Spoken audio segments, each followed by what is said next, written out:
Well, good evening, everyone. Welcome to Craven Something Scary, where it's all horror all the time. Well, guys, here we are on a Saturday night, but it's a little bit earlier than usual. Yes, I know.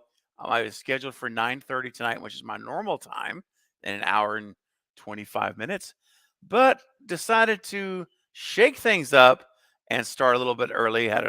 Don't usually have an opportunity on Saturday nights to stream sooner than 9:30, but it worked out tonight for a little while. So here we are. So that's why you got the notification that I am now. Well, hopefully you got the notification that I'm on live.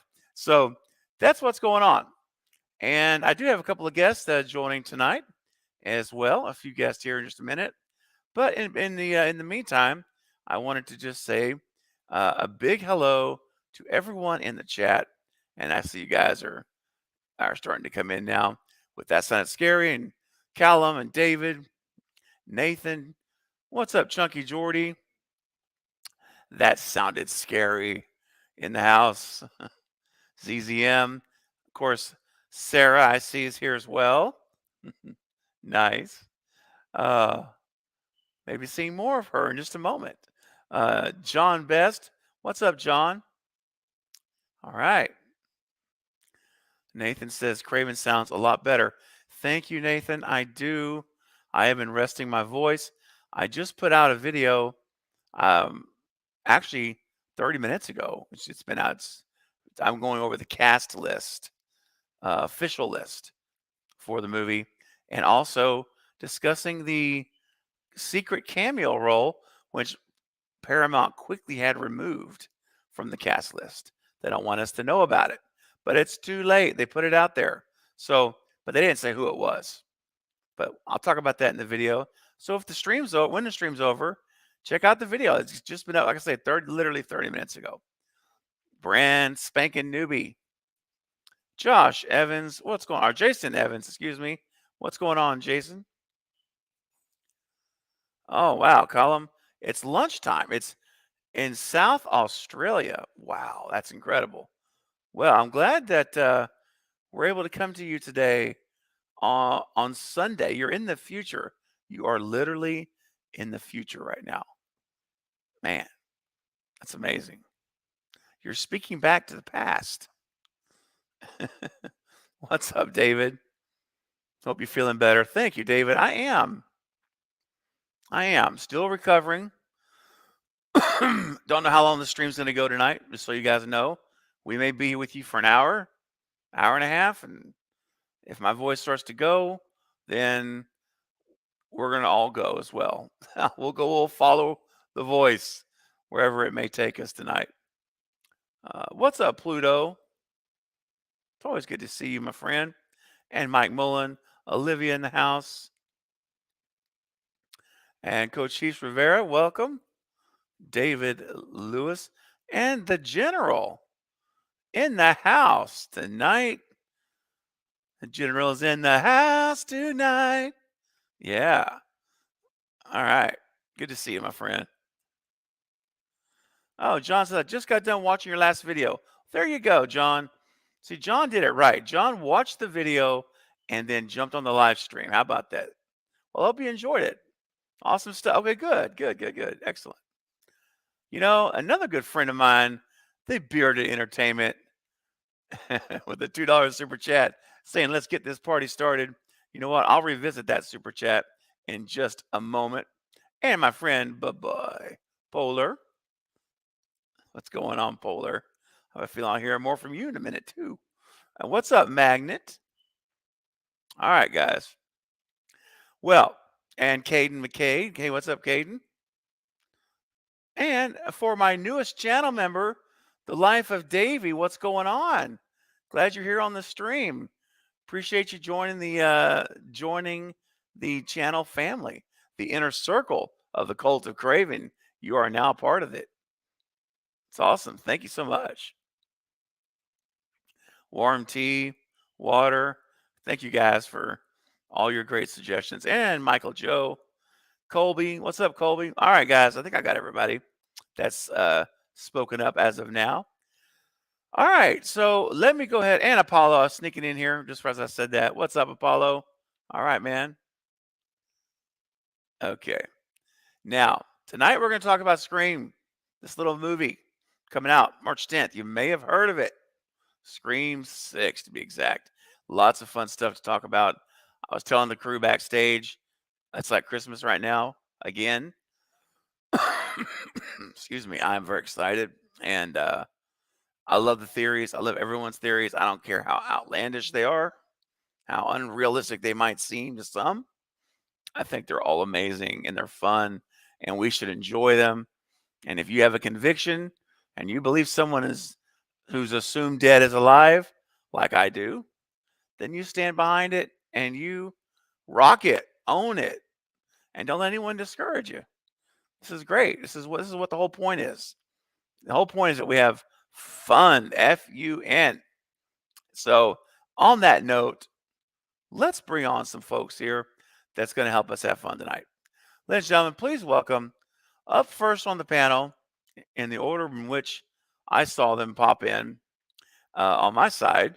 Please welcome the one and only from our neighboring community up north, Just Sarah. Oh, no, go good. No longer Just. It's Sarah. What's up, Sarah? Hey, good. How are you? Good. I was like, is she still doing the Just? Let me see. But I'm glad you took that off. Good. You're so much more than just Sarah. Thank you. I guess I'm only Sarah now. Oh, you're absolutely. Hold on one second.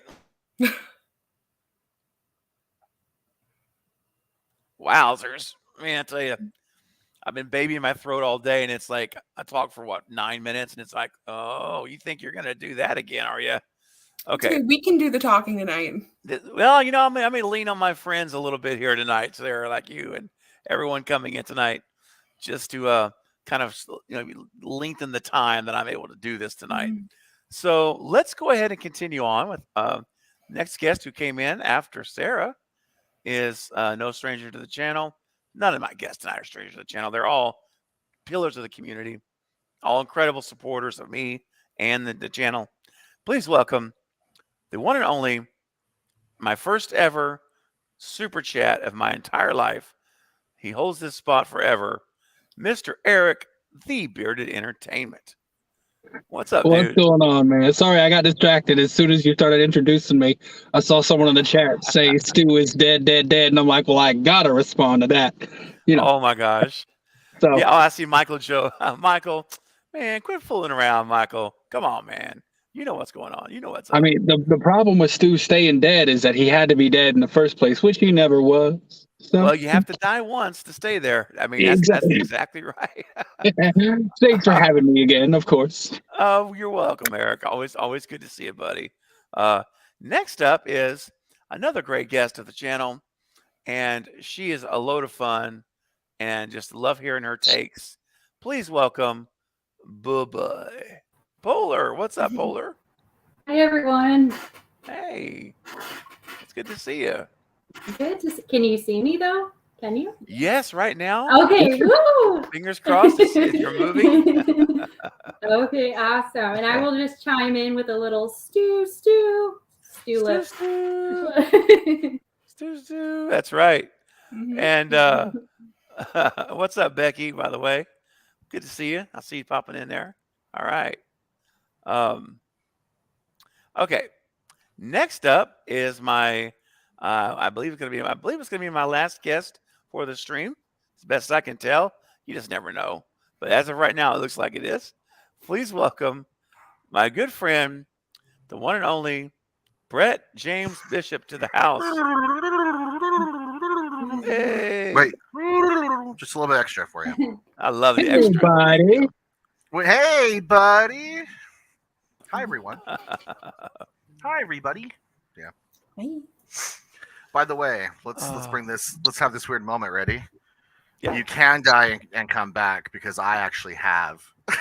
Is that crazy? I have two. Well, there you go. Yeah, there you go. We've hit that flat line once. Electrocution for me. It was what? Electrocution for me. Oh, really? Interesting. Yeah. Well, All you know right. what? Look, man, there's only three words I have to say about all of this tonight when it comes to Stu. And you know what it is? It's get it up! Yeah! I'm ready, baby! There we go. I think Stu has the next thing to say about it. Here we go. Get up! Get up! Yeah. Get up! It was fun. Oh, What's yeah. It was What's fun. Well, guys, listen, we're going to be talking about a bunch of stuff tonight, a bunch of Scream 6 theories, and just general conversation. You're welcome to join us. I'm glad you all are here for tonight's show. We got nearly 50 of you here now, and all of you are coming in, continuing to come in. So this was supposed to have been a 9:30 stream, but you know what? Psych, here we are. And so I do want to say one thing, though. If for any reason tonight you have a burning question, comment, you want to make sure that you'd like to voice on the show, please, we will make sure that it will go onto the screen. I'll move you to the front of the line. If you just send it in through a super chat, I get a notification. I see it there. Boom. I'll put you right on the screen, as I say on the bottom here, ahead of everyone. We'll try to get to as many folks as we can as we go through our conversation. But we won't get to everyone's comments. It's just not possible, unfortunately. But that's why I do stream 3 times a week. So if you're not able to get it in tonight, I'll be back Monday, a couple of days from now. But a super chat, I promise you, we'll get every single one of those Super chat. on the stream. Super chat. So you get us early, man. You have our energy up. I like that, man. I'm loving it already. And by the way, something else I'm loving here, couple things. I just saw that Eric, the Bearded Entertainment, who's here on the panel. What'd he do? Yeah, that Eric, the guy looking behind What'd you. he do now? You, buddy, just gifted 5 memberships on the live stream right now. 5 memberships. Bro, thank you so much. Eric, you are so slick, man. And it's like a stealth mode. This is so great. So let me see if it'll show me who's a member right now. Extron is a member now. Sure is. Oh, here we go. Extron, back in the house. There we go. Nathan Mills, Rick Wan, RDK, guest, Jake Paul, Extron. All of you guys are now channel members in the Cult of Craven, thanks to Eric the Bearded Entertainment. Thanks, man. That's so kind of you, dude. You're very welcome. Question: Wow. What happens if we have sex bots in the chat and they get a membership? Does that happen? Well, that's a great question. Maybe you have to be verified or something with your account. I think you have to be a know. subscriber. I think subscriber. I think you have to be. I'm pretty sure. But That's a great question. That's a great question. That will be hilarious. Oh man. Oh, Eric, what are you putting your money toward? dude, I would have to go block the bot, even though they're members. Sorry. we were having a similar discussion backstage about subscribers only, and it's okay. I don't know. I have no clue how that would work. I'm still not completely certain on it because there was a point where Knight was having a live stream and I gifted some memberships, and I gifted a lot of them, and like they didn't get given out, and I actually got like a refund from it.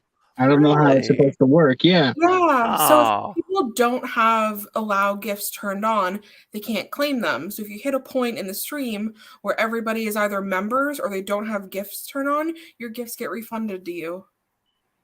Aw. So turn it on, people, if you want to win a membership. Well, there you go. So if you're here tonight, and I do see several folks here that are not members right now, make sure your settings are set to accept gift memberships. And then if like Eric just did 5, there's people angel gift, there's people do angel, what do they call it when you angel gift, you angel, people do it all the time. Surprisingly, I'm shocked and stunned and honored by it. but people will sometimes do gifting like Eric just did. So if you're not eligible, you'll miss it. So don't miss the gift. Yeah. Thanks for mentioning that, Sarah. Man. And thanks again, Eric. That is very kind. And speaking of which, Eric also, man, he got us started with our first super chat of the night, and he did the gifting. What are we getting to the stream? And I didn't play you a clip yet, Eric. So I had to start this thing right with a clip. And I think it might be time to start with a little swing ding. What do you guys think? You guys feeling the swing ding? I think so. We'll have to I'm wait and drawing see. a blank. Yeah. not. Oh boy. All right. Well, this will either knock your memory back, or you'll say, "Oh, I know that clip," or you'll be like, "Oh, now I know that clip." Ooh. So here we go with the swing ding. It's a fun thing. It's a swing wing. It's a what? It's a swing wing. It's a wing wing. A brand new grand fun thing. It's a what? It's a swing wing. A fun thing. Wow. Now I that looks- remember that. remember that? Okay. What? That looks painful to play. That does not look fun at all. I mean, Aw. Yeah. the way Why are they at the zoo? I don't know. There's so many other things you could do at the zoo. Who takes a toy Right? to the zoo? Like, That's true. Maybe the zoo animals are visiting the kids because the kids are occupying the zoo.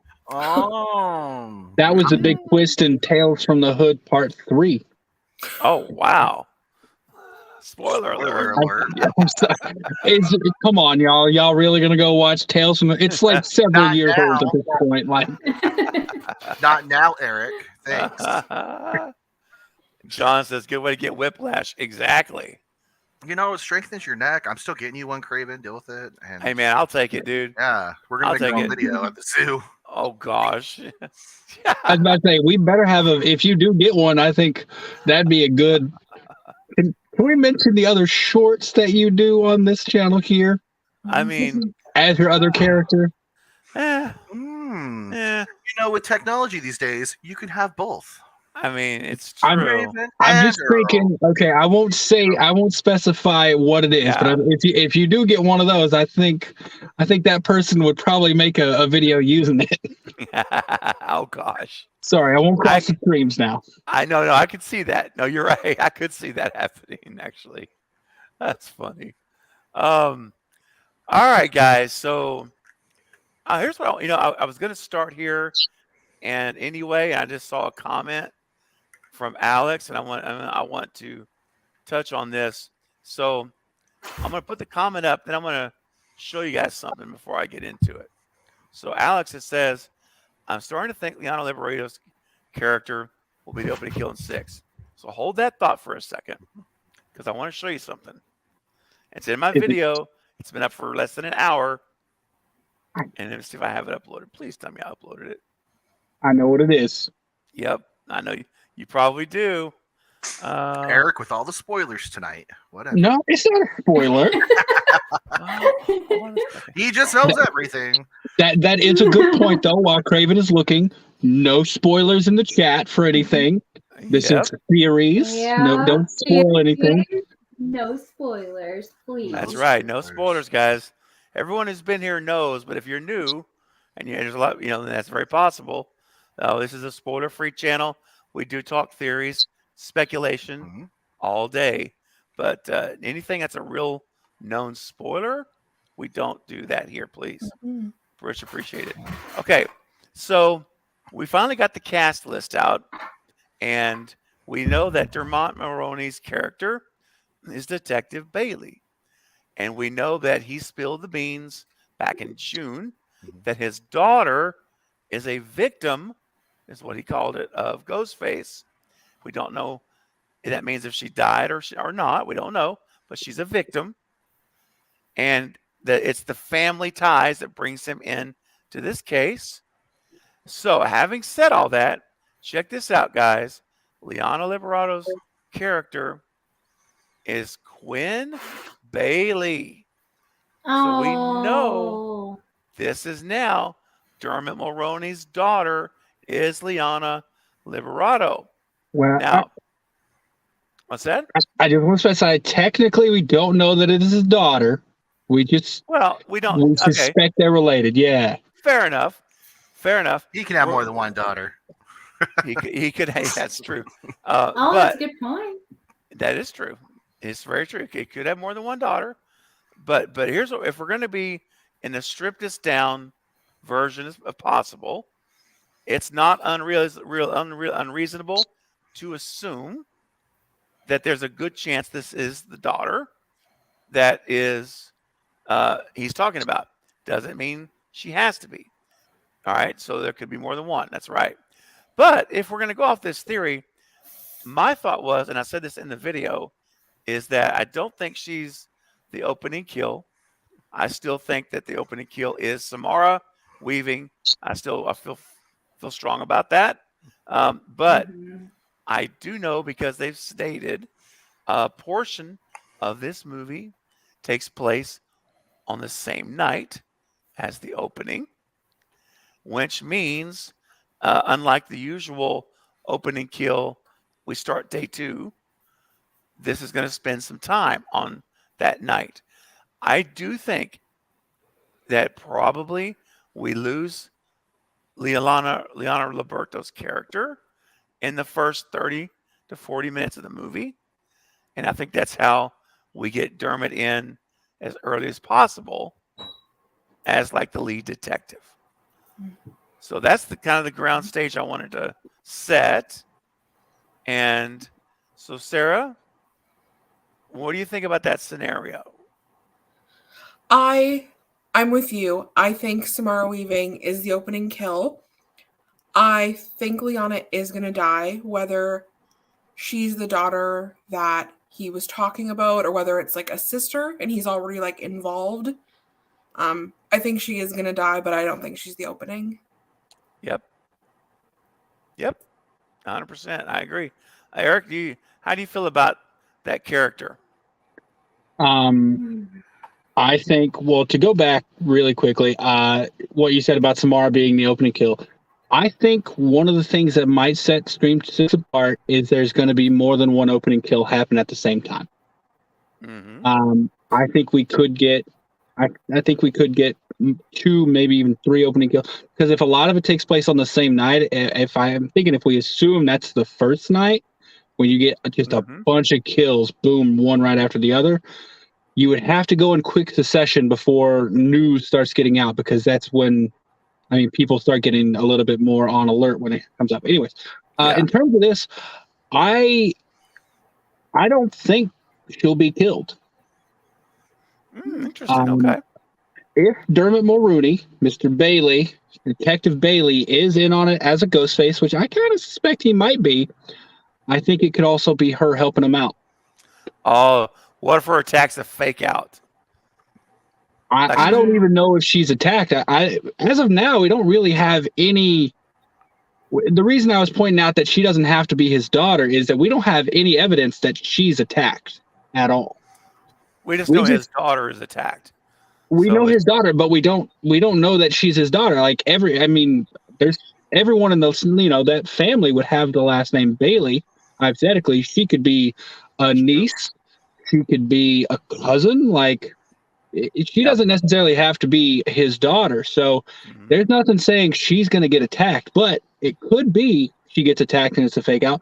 I don't know if she's going to die. If he's in on it as a Ghostface, I think she could be helping him maybe avenge the daughter, which could be her sister, could be her cousin, could be something like that. Yeah. Family ties, Family ties, man. All right. Polar, what do you think about this character and her relation to the detective? So I'm going to just go with and assume that she is the daughter of him. Okay. As far as, I do like the idea of Ghostface, there being multiple attacks at the same time. That would be awesome. I don't know. My only thought is that if she is attacked, I want her to put up a good fight against Ghostface, because that was something with Wes that kind of bothered me. And the last one is that he had all this experience from his mom teaching him how to be safe because Ghostface is out to get them. And he just kind of got killed pretty fast. So I want to see someone put up a fight against Ghostface, and hopefully it would be a cop's daughter in this situation. Yeah.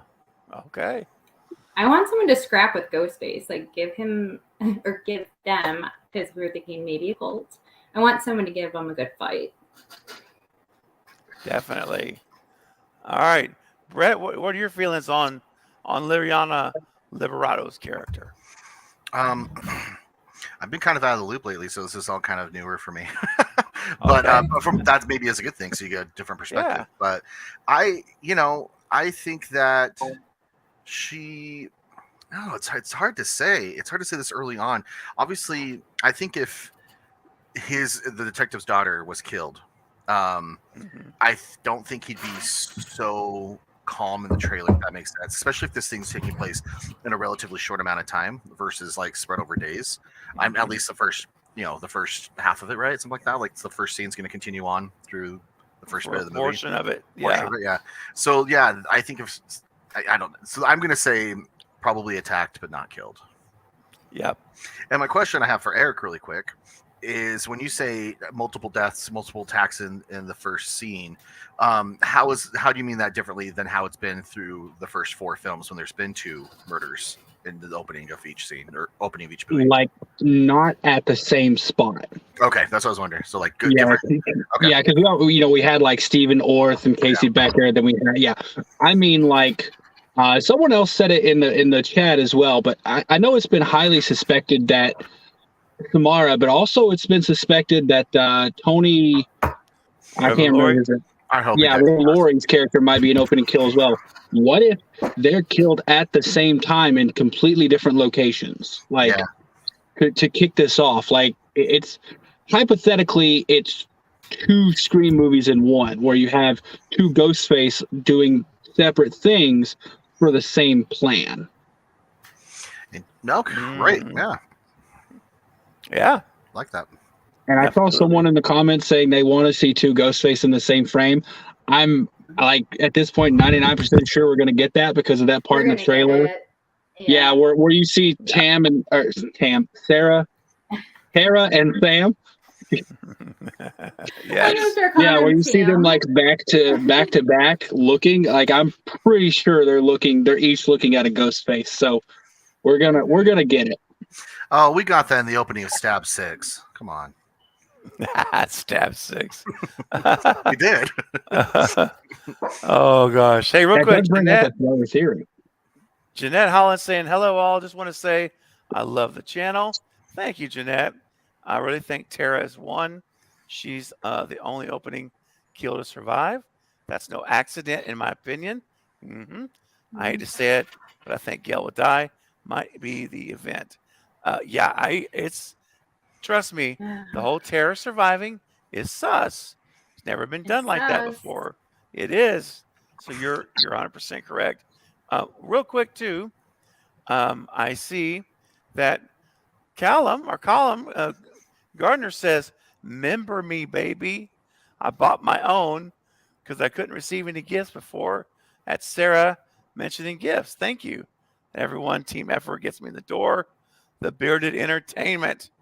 Oh, well, thanks, man. That's awesome. Thank you so much for joining the community, the inner circle of the Cult of Craven. You are now a part of the family in the inner sanctum.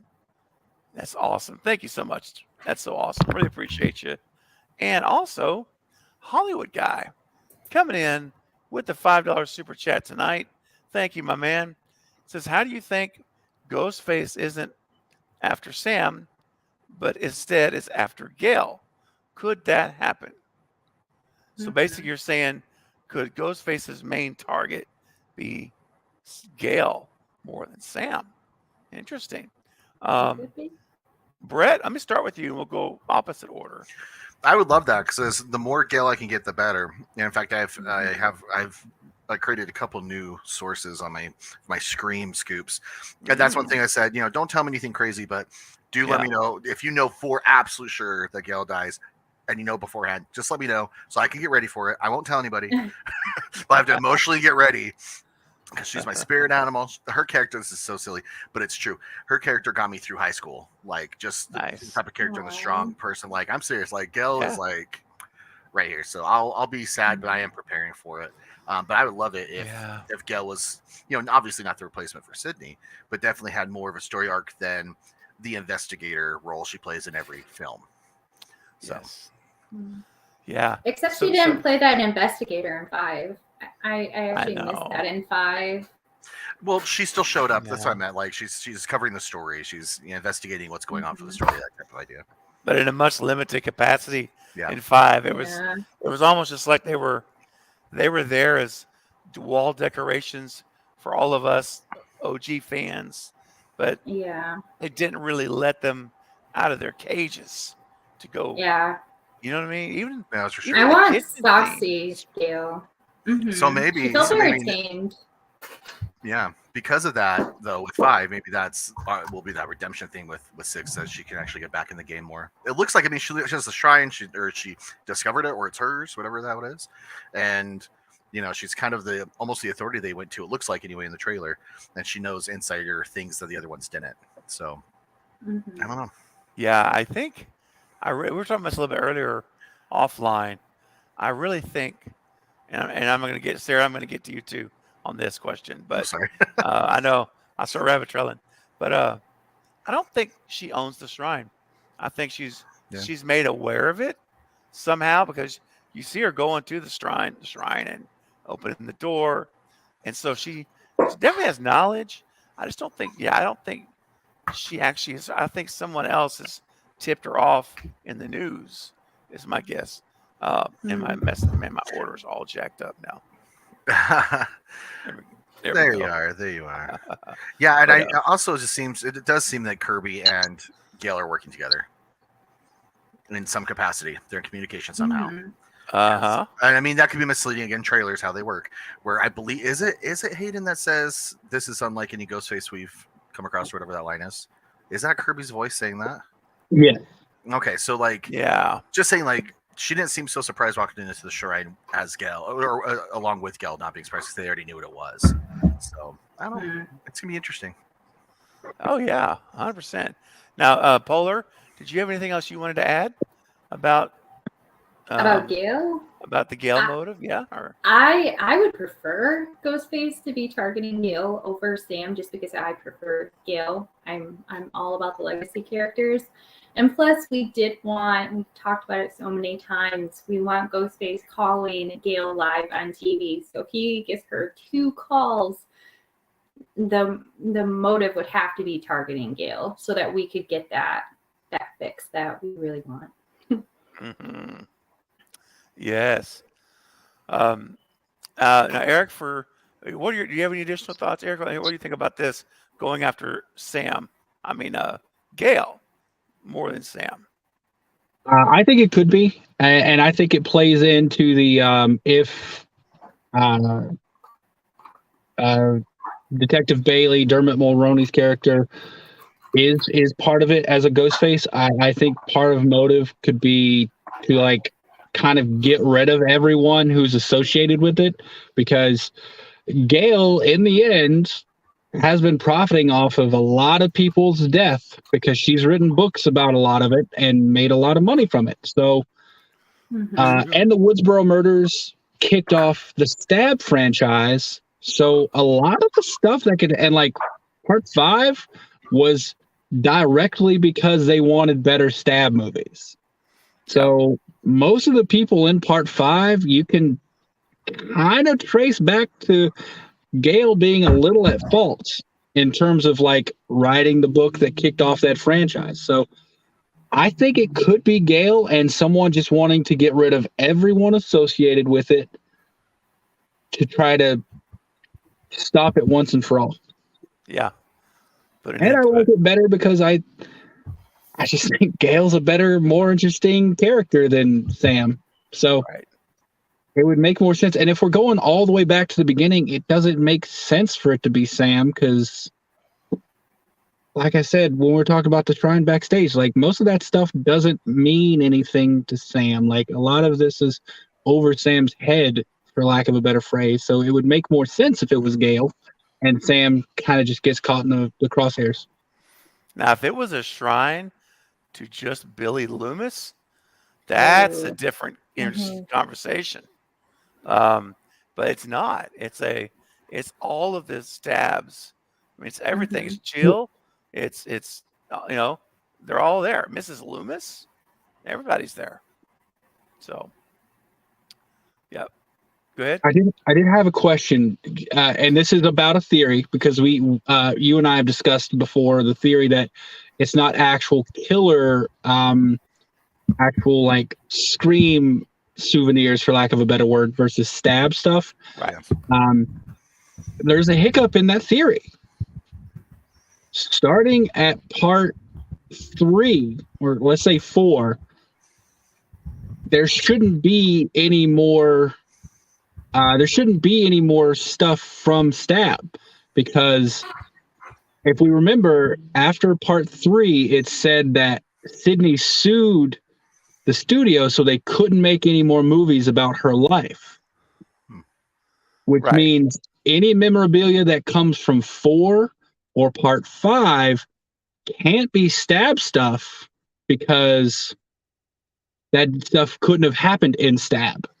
Because of that lawsuit. Wasn't the 5th one in space or time travel or something? I thought it was time travel. Yeah, they went to space. But what I'm saying is anything that's in the shrine that references Scream 4 or Scream 5 can't be about Stab. It has to be about the actual murders. So that kind of throws a little bit of a hiccup in it being Stab memorabilia stuff. Well, maybe all of it, yeah. Like, but your Stab 4 stuff could be a mixture of, not Stab, but I mean, Jill and stuff.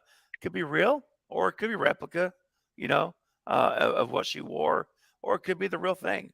Yeah, that's definitely possible. I've always felt it was probably like, 70% Stab movie props and 30% real / replica, like a homemade replica of something. Because it wouldn't be hard to, replicate a blue plaid shirt, throw some stab wounds, bloody it up. And so that's what I'm thinking too, man. I think you're right about that. Yeah, good point. Sarah, how do you feel about the Gale role in this?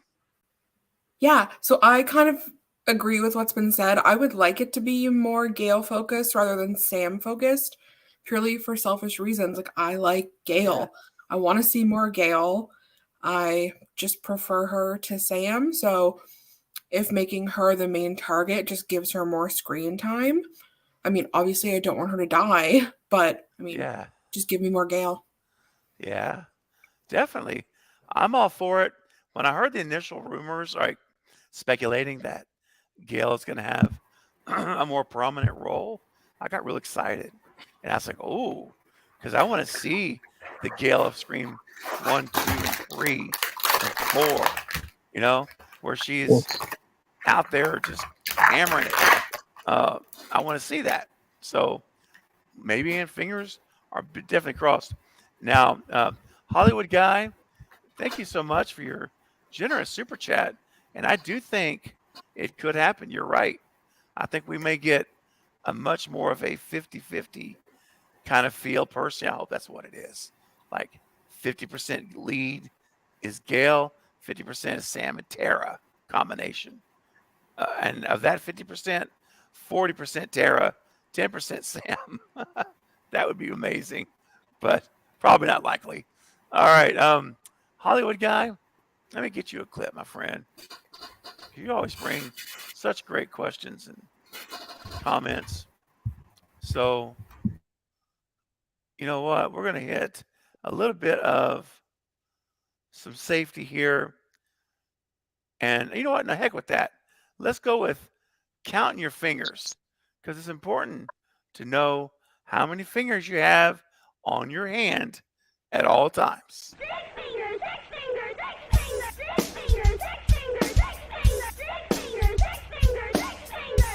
Who has 6 fingers? Feel the beat. Who has 6 fingers?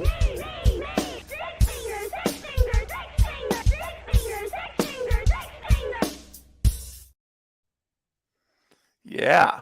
What? Exactly. Why not? Why not? That's a new one for me. Yes. Little 6 finger. Who has 6 fingers? What can I say except you're welcome? Exactly. Yeah, Brett's courtesy of Brett James Bishop. I was in there. guys- I was in that. Did you see me? No, was that you? Yeah. You one of those kids? That's when I was young. In the 50s, when I was young. Exactly. You aged so well. Oh, thank you. Dude. It's a very Val Death Comes Her Way I did it. Sorry. Hey, man. Hey, Val. What's up, Val? Thank you for that. There you go, guys. So if you haven't set your membership settings or your settings for memberships, this is the instructions. And don't miss out on on other people's generosity that are gifting memberships. You have that opportunity. Thank you, Val. That's kind of you to outline that. And let's see here. Speaking of generosity, got some more super chats coming in. Let me see. I promise super chats all go to the front of the line. And also, I want to say really quickly, we've got some anniversaries tonight. What's up, two boys and their scary pops? Good to see you. What's up, Kakito? Hola to you too. I wanted to say Vegas is on a 1-month anniversary of a channel member. And he says, which survivor, if any, do you predict will be killed by Ghostface in Scream 6? I've seen different answers. I am curious. All right, so guys, what survivors? So the core 4, Kirby, and Gale, 6 potential people. Do we think that any of those 6 are going to be killed? Yes. Yes? Brett? Go for it, Brett. Oh, okay. I didn't know if it was like a group thing. Who's going to bite the dust? I really don't want Kirby to, but I think she will. I think Gale will. Hmm. I know. I hate it. It's like I was making my celebrity Deadpool for this year. And there's a couple people on there real life I put on there, but I'm like, I don't want them to go, but odds are. Anyway, and then I don't know if you guys ever done. Have you guys ever done a celebrity Deadpool? They're fun. No. It's morbid, but it's fun. Who else am I thinking? We were just doing the core 6, right? Is that saying like this? Just 6? 6. Yep. Yeah, I think Tara and Sam will survive for sure. Yeah. And then Chad's probably out. Mindy, not Mindy. Yeah, Mindy's probably out. Yeah. I mean, they're going all 4, right? Aren't they pulling all the stops? I mean, they're claiming they're willing to risk it all. What'd you do if they just killed everybody and no one can carry into 7? Except for Sydney. Oh gosh. Sydney's the only survivor. Oh. That would be very Nightmare on Elm Street 3 to kill I everyone would be from the previous so one. open to it. Yeah. I'd be totally cool with it because we know Sydney's alive, and even if Sydney's not the main character of the next one, we get a new main character, which... Well, we saw how for Halloween ends, but you gotta be careful with that. Oh gosh. Well, I mean, I guess it just depends on execution. How you do it. But yeah, it is. If you actually have an idea before you start making the movie. Yeah. Okay. Polar, let's what are you thinking? Any of the 6 survivors gonna be killed and who? I think definitely one of the twins is going to die. I would prefer it to be Mindy over Chad, just because I think Chad has the potential, and we do need a final boy. We don't currently have one, and I think Chad could be great. I'm not vibing with Mindy. And I'm teetering so hard on Tara just because we've had the discussion, can they afford her? And at the same time, but they know that she's bringing in so many fans because she's blowing up. So I think that I do think I can't decide. They got to kill either Sam or Tara, one of them. Just my thoughts. Yeah. I think you're 100% right. I don't want Gale to go, but I do feel like we're getting to a point with Gale where her story has came to an end more than I feel like Nev's story has came to an end. I know everyone's like, Nev's story's done, let's move on and stuff. I think she still has more of a purpose than Gale does if we're going to go down that road. So I would say kill Gale before you kill Sydney. Mm-hmm. Yeah. Absolutely. I agree. I'm with or Dewey. I know. Seriously. I know. Yeah. All right. So, Eric, how many of the 6 get killed in this movie, and who? I think Tara will go. Just piggybacking off of what? Not Tara. I'm sorry, not Tara. It's like, wow. That's like, wow. That's all it takes. Mindy. Sam. Oh, Mindy. Okay. I think Mindy will go. To piggyback off what Polar said, I think one of the twins has to die, and I prefer it not be Chad because maybe I'm just Team Guy here, but he's the only Guy character left that came over from a previous movie. That's it. I kind of want to see there be another one. Or to see him continue living. I think. Let's see. So I think Mindy's going to go. I do think Kirby's going to go as well. I think her whole redeeming herself is going to be her coming back and for this one movie helping save people. Whether or not she's successful at saving a lot of people or not, but I do think she will come back and I think she'll be instrumental in helping some people survive. Honestly, that's the only 2 of returning characters I see dying.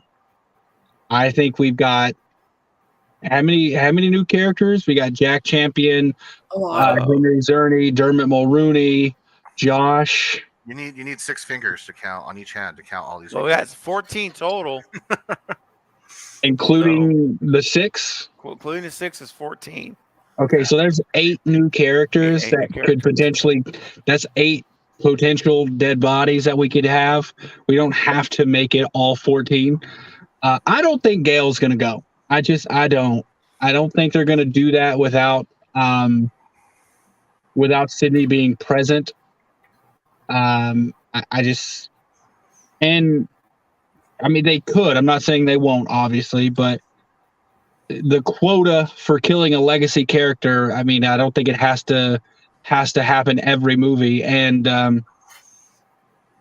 even if Gale's story is done, I don't think that means she has to die. I think she can just ride off into the sunset. And the question's got to be here that could fully, hinge on whether or not Ghostface is after Gale or if Ghostface is after Sam and Sam just happened to drag them to New York where Gale happens to be. So, But yeah, of the core, let's not call them core 4 anymore because there's 6 of them. Of the returning characters, I think those 2 are gonna. I think Kirby and Mindy. Tara, I think, is gonna make it. Even if she's not in 7, she's gonna live because that is. Even if they can't afford to pay her for 7, they can maybe get her for another movie, and a lot of people are gonna come see the movie because of her. So I don't think she's gonna die. All right, I like it, Sarah. Tell me your predictions. Yeah, so they brought on so many new people that they can just honestly kill them. They wouldn't even really have to touch the 6, but I think we're going to lose 2 of them. I think we're not going to lose Gale only because I don't think they would kill Dewey last movie and then kill her immediately after. Yeah. Maybe we lose her down the line, or maybe she has a happy ending and doesn't come back now that, Courtney Cox is producing, but I don't think they would kill a legacy in back-to-back movies. I don't think they have to. I think we're going to lose one of the twins. Yep. I also echo what Polar and Eric said about Mindy. I think as long as they develop Chad properly, there's just like a lot more potential with his character. I'm just not a big Mindy fan. So we'll lose one of the twins. I'm leaning towards Mindy. And I think we'll lose Kirby in kind of like a Dewey fashion. Like I think she'll go out saving like somebody kind of important. So I think, yeah, we'll lose 2 of the 6. Yep. I think you guys are on to something. Jeanette, you take care.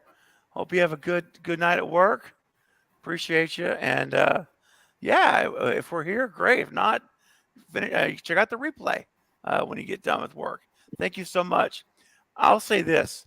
I also agree that 2 of the 6 will go. And I'm going to also say Mindy and Kirby are goners, unfortunately. I do just think don't Gale, want them to kill Kirby. I don't Go either. ahead. And you know what? I can't shake that shot of Sam in the 3rd act, what looks to be the 3rd act, with the projectors on, and she's got that stainless steel pistol. And if you look at the pistol that's in Kirby's holster on the poster, it's an exact match. And I think that's Kirby's gun because Kirby's dead. She dies in the 3rd act, and she grabs her gun. That's what I think. Maybe they just got separated. Maybe she slid it to her and said, "Stay safe." You know. Hey, look. I hope so. Can't she just Gale Weather? Yeah, scream 4 Gale Weathers it and just be injured. I would love that. I would love that. Yeah, right. Pull your wound and say, "Here, take my gun. Go." Exactly. Go get her. Up to her being okay. Go finish. That makes a lot of sense. Yeah. I'm look. Nobody on this panel, I promise you, wants Kirby to live more than I do. Nobody, because I want it more so bad, and that's why I think they're going to freaking kill her. I'll be so mad. I'm gonna live in denial if she dies, and I'm gonna be like, no, they're gonna just bring her back. They're gonna give it another 11 years. Kirby Reed. Another 11 years, she'll be back. Yeah. No, I'll pull together a crew, and we'll go have a court case. The people versus Kirby Reed, and we're going to show the evidence. Because I've done that before. I would love that. Oh, gosh. Well, guys, listen, we got some super chats, and I'm going to get to you right now. Thank you guys so much. I'm going to put these up in the order that they came in. So if you are submitting a super chat now, I do see it. This is the time to send it in, and we'll go in order. So first up, you know what? Hold on a second. Before I do that, someone else has been sneaky. Sarah, have you been sneaky? You have. Maybe. You've been sneaky. I see I got a membership here gifted from Sarah on the panel. Thank you so much, guys. And look here. Horror Tori. Hey, Tori got it. Good job. Awesome. So we cool. were talking about how to get them, so I had to give one. Oh, well, thank you. That's so kind. And yeah, Tori, has everyone updated their settings yet? Yeah. Everyone all good on the settings? Cool. Yeah. Yes. That's what I'm saying, guys. You just never know when someone it's on their heart and they do this stuff. I don't even see a notification until I look in the chat. I'm like, oh. So thank you both to Eric and Sarah tonight for gifting memberships. So kind of you to do that. And you know what else is super kind is you guys sending in your generous super chats. So let's get to these super chats. David, for $5, thank you. Thoughts on the person with Gale in the picture by her phone when she gets the Ghostface call? Being Jack's champion. If it is him, wonder who he is to her. It's Dewey in the picture. Yeah. Because it's in his trailer at 5. He has the same picture. That's actually a picture of David Arquette and Courtney Cox, like from their personal relationship that they used for the movie. It's from their honeymoon. It is. Yeah, it's from their honeymoon. He's got longer hair. He looks odd in there, and it's a weird like- angle. It's hard to tell it's Yeah. Dewey, but that's Dewey. And if you, David, if you look in Scream 5, when it opens in Dewey's trailer, there's the It's the exact first same shot. picture. It's the first shot inside the trailer is the picture next to Tatum's ashes. Yeah. Yeah, Which- it's the actual same picture Yeah, from his Oh, sorry. trailer. yeah. And Yeah. and I'll take you one step further than that. It's the same picture on his phone display in the hospital before he dies. Oh yeah. It's the same That image. broke me. That broke me. I'm not gonna lie. Like, Oh, I can't watch that scene, dude. I skipped When- it. when I see it in Gale's trailer, I'm like, y'all two Oh, Oh, yeah. stubborn-headed adults just get together and love each other like you know you do. Yeah. If I if know. Dewey if they just stayed together, Dewey would be alive right now. dude. I know. It's true. And dude, hang on a sec. I said, good speed Bro. Lord, Eric. Eric What just, what happened? Eric just gifted What happened? 10 memberships right now to the channel. That's 15 total members tonight that are now in the inner circle. And look at my voice already going out. The inner circle of the cult of Craven. Eric, thank you, man, so much, bro, for your generosity. My gosh, that is incredible. I've been just blown away. Seriously. You're very welcome, my friend. Wow, that's so nice. Now let's see. Who wants to help me out? I want to read these 10 names. It's in the chat. You see them? It's in the actual YouTube chat. And it's I can start us off. It's David Lewis. I'll just talk a little softer.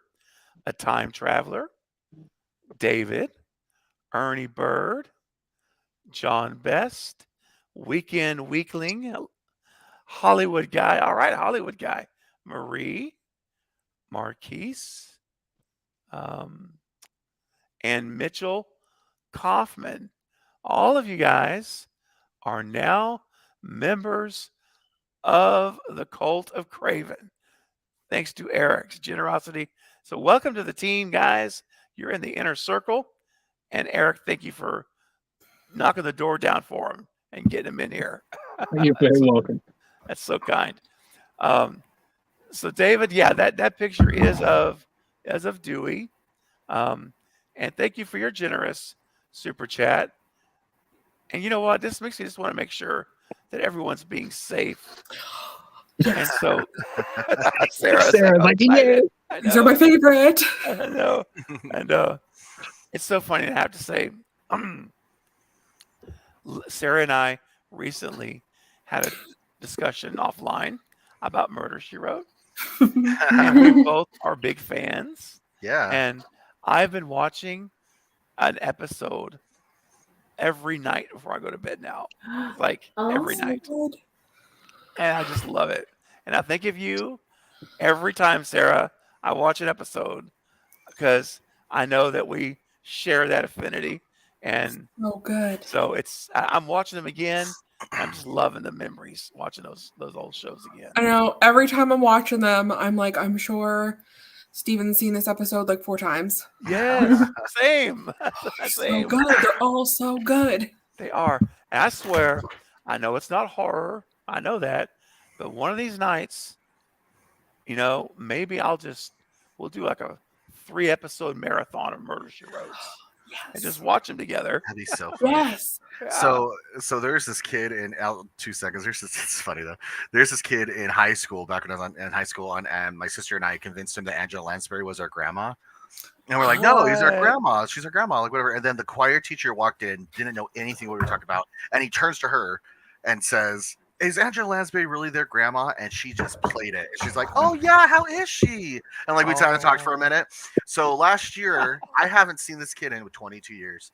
Last year, I got a message of condolence for my grandma dying from this guy who still thought that she was my grandma. Oh, dude. And I never Too corrected far. it.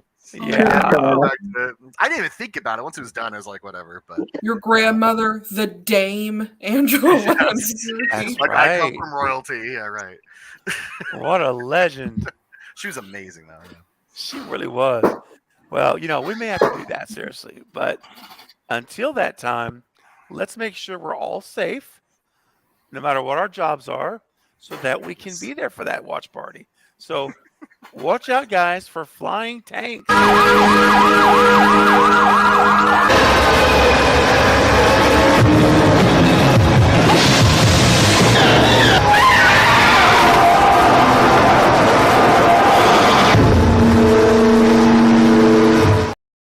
Wow. That's Dude. too bad. So That is way too bad. That's my first time trying to do that voice. Sounded good. I'm glad you did it. Pluto says, I'm down for Murder, She Wrote. There I you am too. go. Mhm. Yeah. I would love it if you did it. Yeah. My friend's mom is a lot like Jessica, right? That's her name, Jessica. Yeah. Jessica. And the ringtone for his mom is the Murder She Wrote theme song on his phone. incredible. Oh, no. It's great. Well, you know what else is great, guys? Keeping these super chats flowing. You guys are being so generous tonight. And there's this bearded guy coming Who's in that? again with a $5 super chat. Eric is flexing tonight officially on the stream. Behind you. That's you. Yes, you. Behind you. Behind you. Eric, thanks so much, my friend. This is the two-patter. Okay. Supposed to say parter. Two-parter. Yeah, Autocorrect. that's awesome. I thought it was just like a two-patter. Like, here's a two-patter. All right. Eric, you want to read the question? Do you think it's a Ghostface cult? And part 2, who's leading the cult? Okay. Who wants to start us off? Yes. All right, Brett. It's true. Brett is on fire. Hey. No, it's definitely a cult, especially, and that'd be really cool if that's how the opening does open, with several attacks in several places, or even a couple places, to show that that's how the cult works. It has to be. I mean, it would just be the dumbest thing of all the stuff the breadcrumbs they've already left, and everything that Amber was saying. It would be just such a dumb missed opportunity if they didn't have it as a cult. And plus, what a fresh idea, So, yeah, I think it is. I don't know who's leading it. Yeah. But it's someone. It's the magic question, isn't it? It's yeah. McDreamy. McDreamy's doing it. Oh. That would be the ultimate betrayal. Like, just give Sydney a You're- break. You're going to upset Jen. Don't upset Jen. Oh, because Jen. I take it back. Don't count Jen is not a fan of Kincaid. No. Oh, I love Kincaid. I love do that. too. That Me scene between too. him and Sydney, I thought was so well. Yeah. just perfect. Anyway. Well, I thought he was the epitome of a red herring. That's what a red herring should be, right there. I mean, he had to do that like on the day with the script between him and Sydney. That was pretty much on the day. Dude, all of that movie was Yeah, but you know what I'm saying. But especially something like that that's so true. he didn't have time to prepare with all that, and it was such a deep performance anyway. I agree. It was super 100%. layered. Totally agree. Scream 3, absolutely most underrated film in the Scream franchise by a mile. All right, Polar. Now that you're bundled up, Yeah. getting warm, Get Tell us. is warm. there a cult, and who's leading it? So I do think there's going to be a cult, but I don't think we're going to get the reveal of who the leader is in this one. I do think we're going to get a cliffhanger. Okay, so we'll get some reveals, but not the mastermind, you think?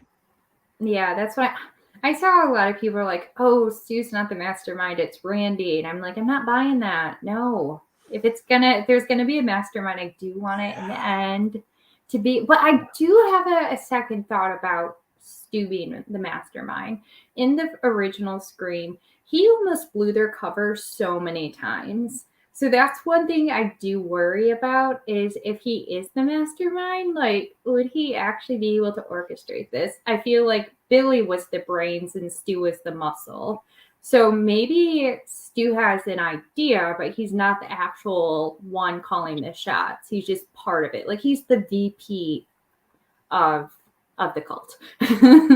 Yeah. Okay. Yeah, because Ooh.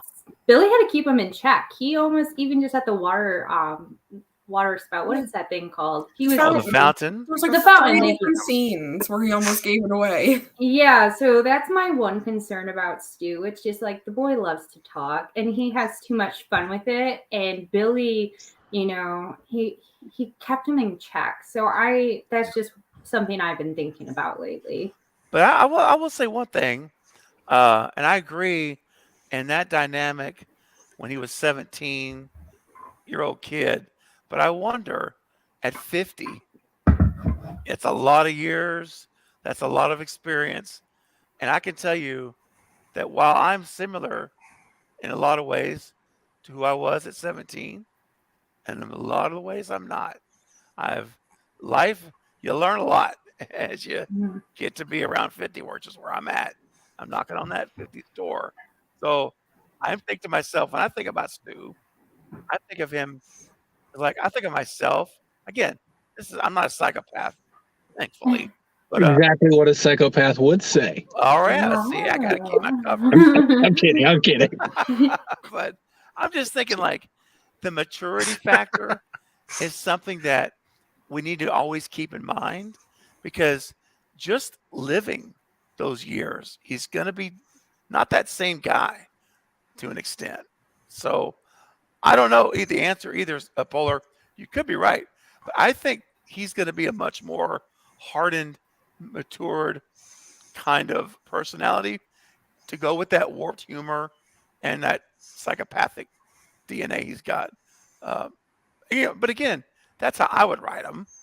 I don't know what these writers are going to write him, but I know that Guy Busick, huge Stu fan, like to the core, which means to me, I think if they do it, it's going to be fun because Guy's going to get into his like happy space.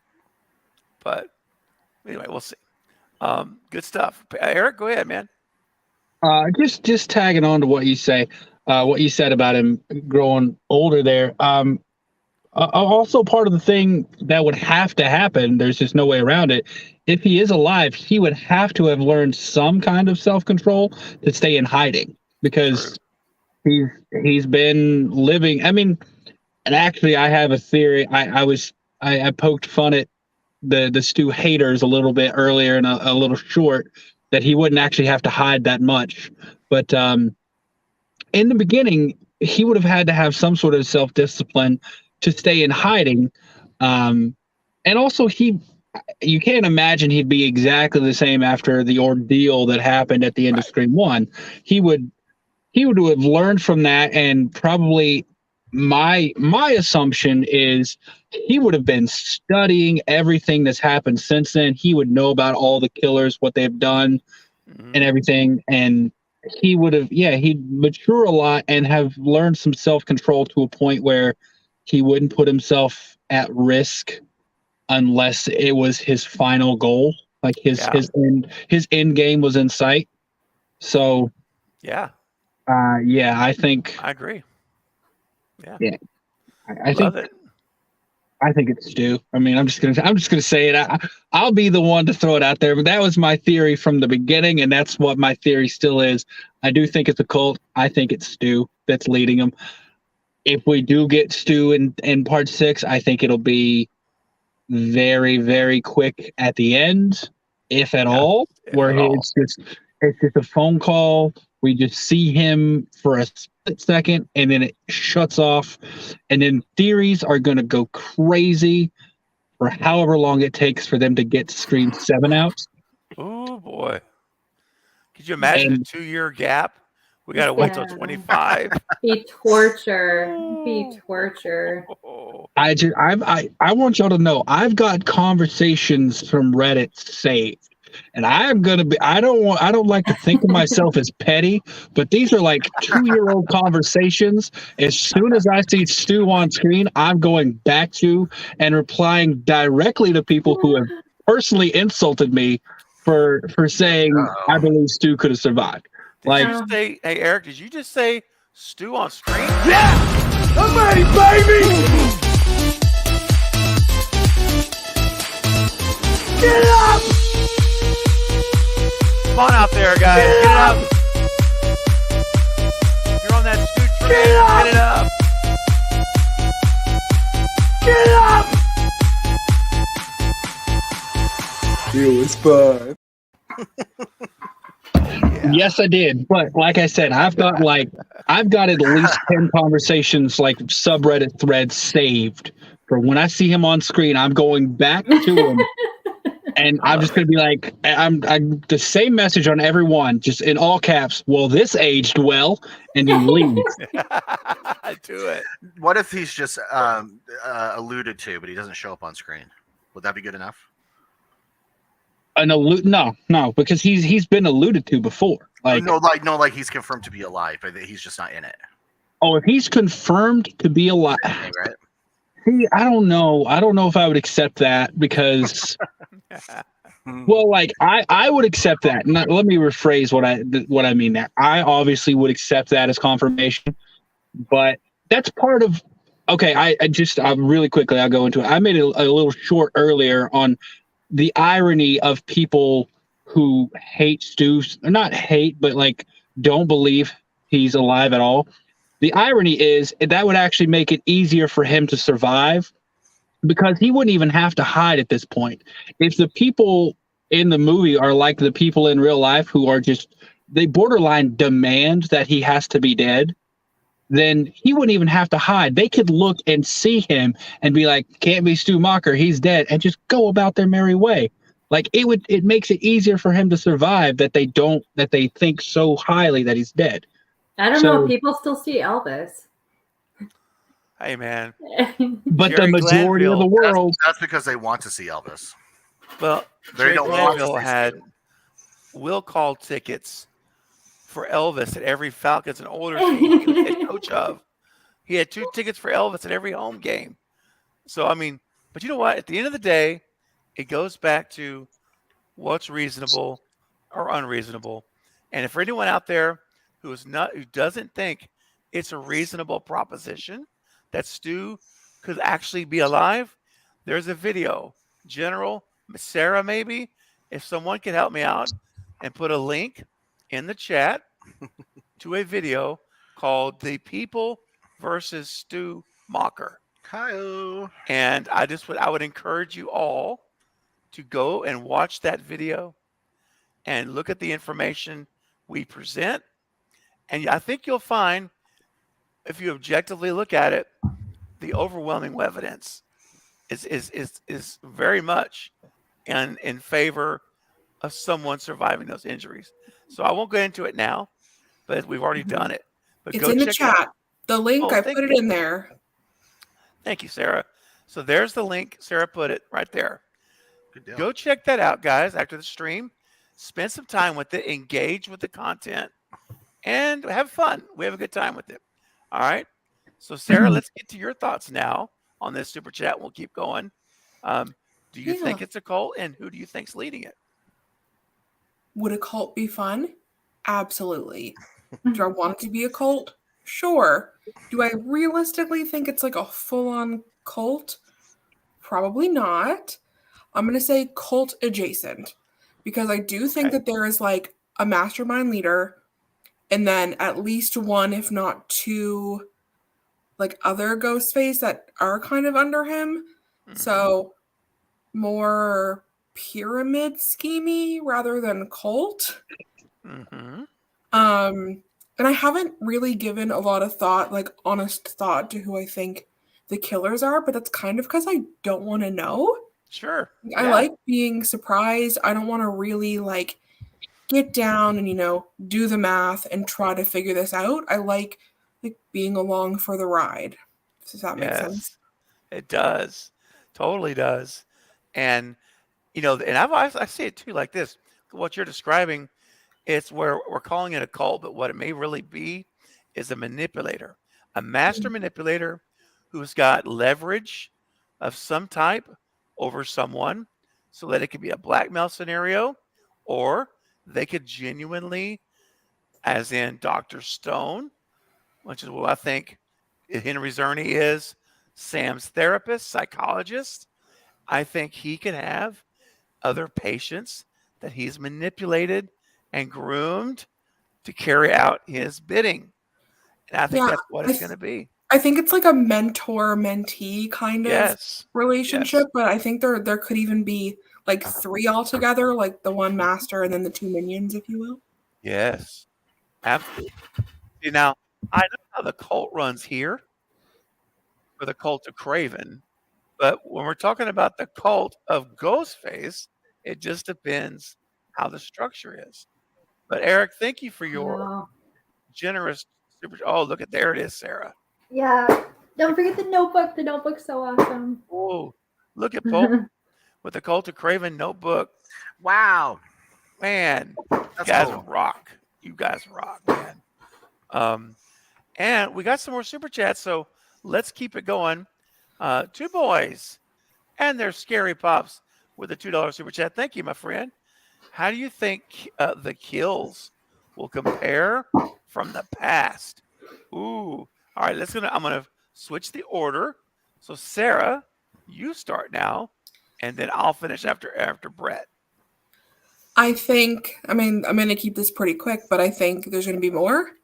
They're going to be faster, and they're going to be more brutal. Like, I think it's just going to be amped up. Okay. On steroids. Yeah, like before it was a lot of like, I love the suspense. I love kind of the drawn out kill, like the stalking of the prey. But I think this is going to be just like chasing and violence and a lot of it. Yes. Yes, I and the evidence they've shown us, ooh, it sure looks that way, doesn't it? Man.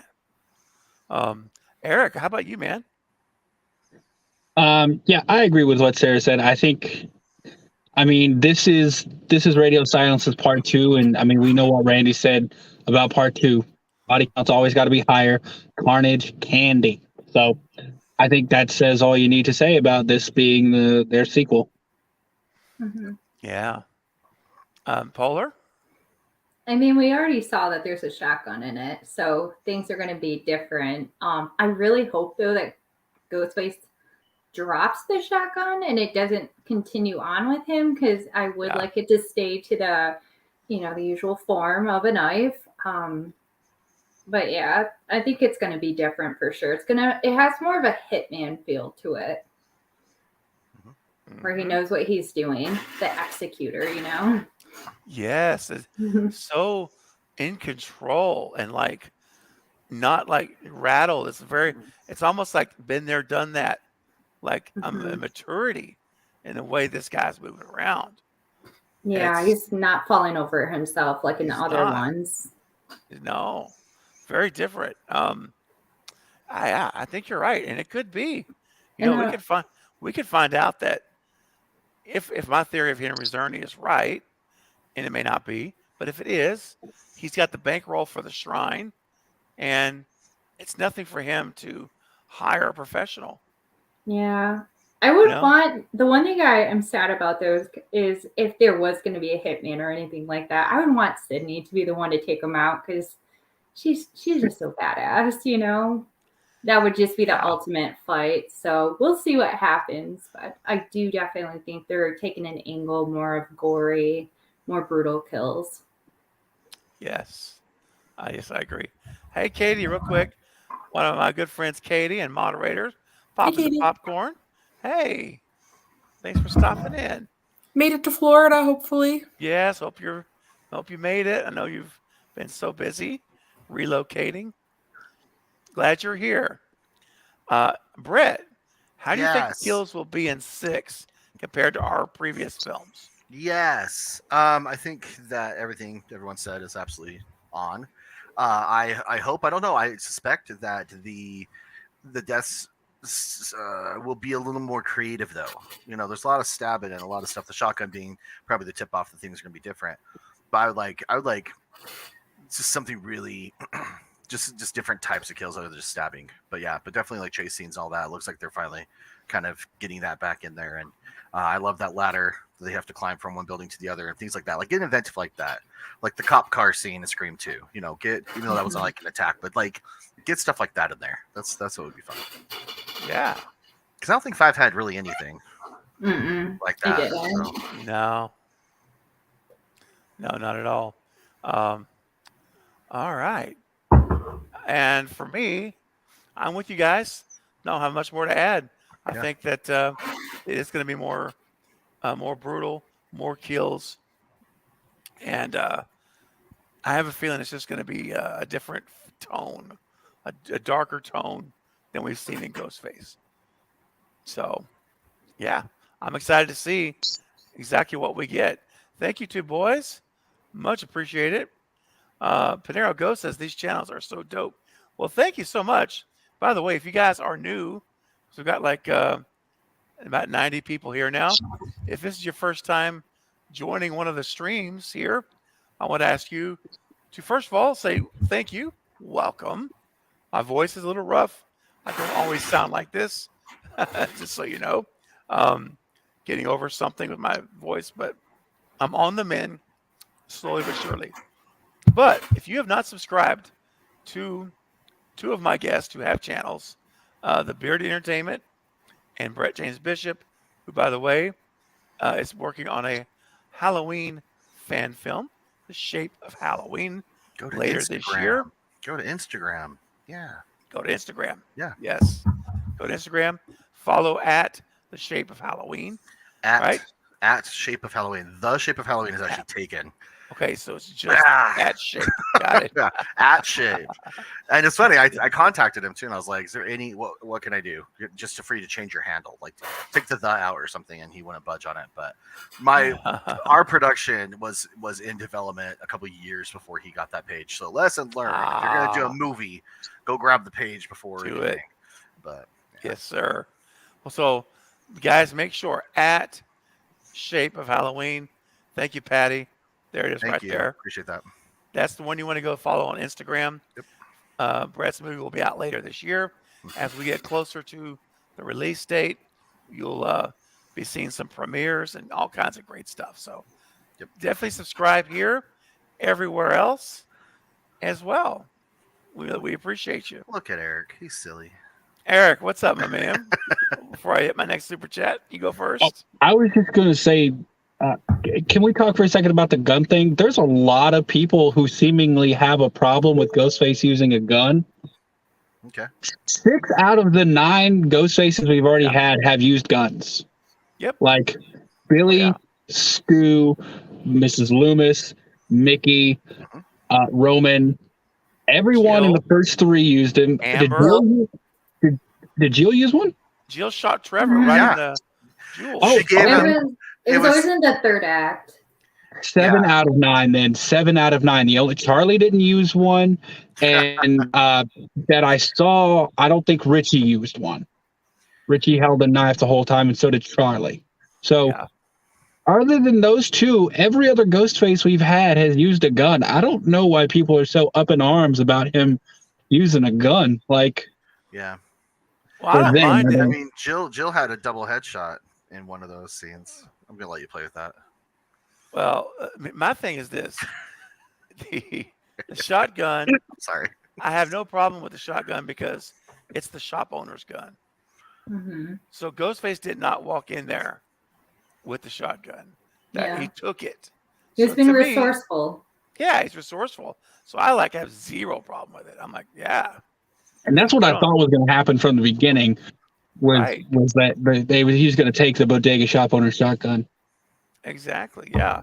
That was not his gun. So it's just a matter of opportunity. And I think, like Polar mentioned earlier, I expect him to drop that shotgun on the floor when he leaves. That's his gun, and that's it. He's out of there. But all right, guys, we're going to keep going. I got 3 more super chats right now to get to, and then Sarah, we're going to get to your theory tonight, and I'm so excited to hear it. So we're going to go through these 3 super chats, and then Sarah's going to share one of her theories. Mrs. Gonza, What's going on, Mrs. Gonza? Always great to hear from you on Instagram or here, see your comments.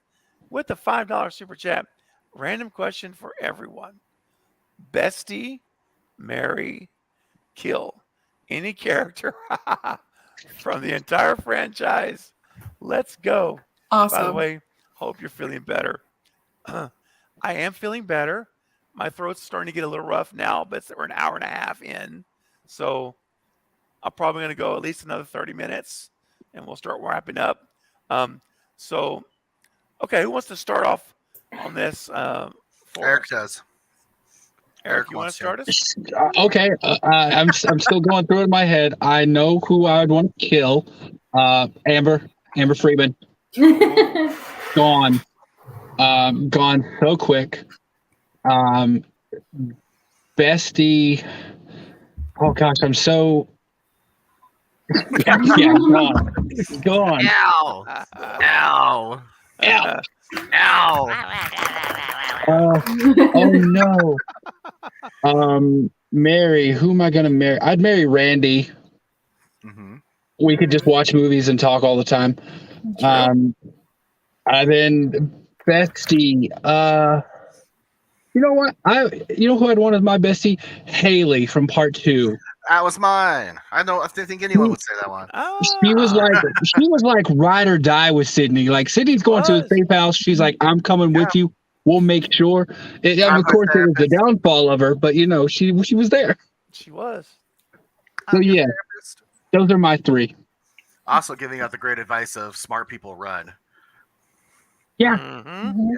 Did you get that on film? Did you get that on film?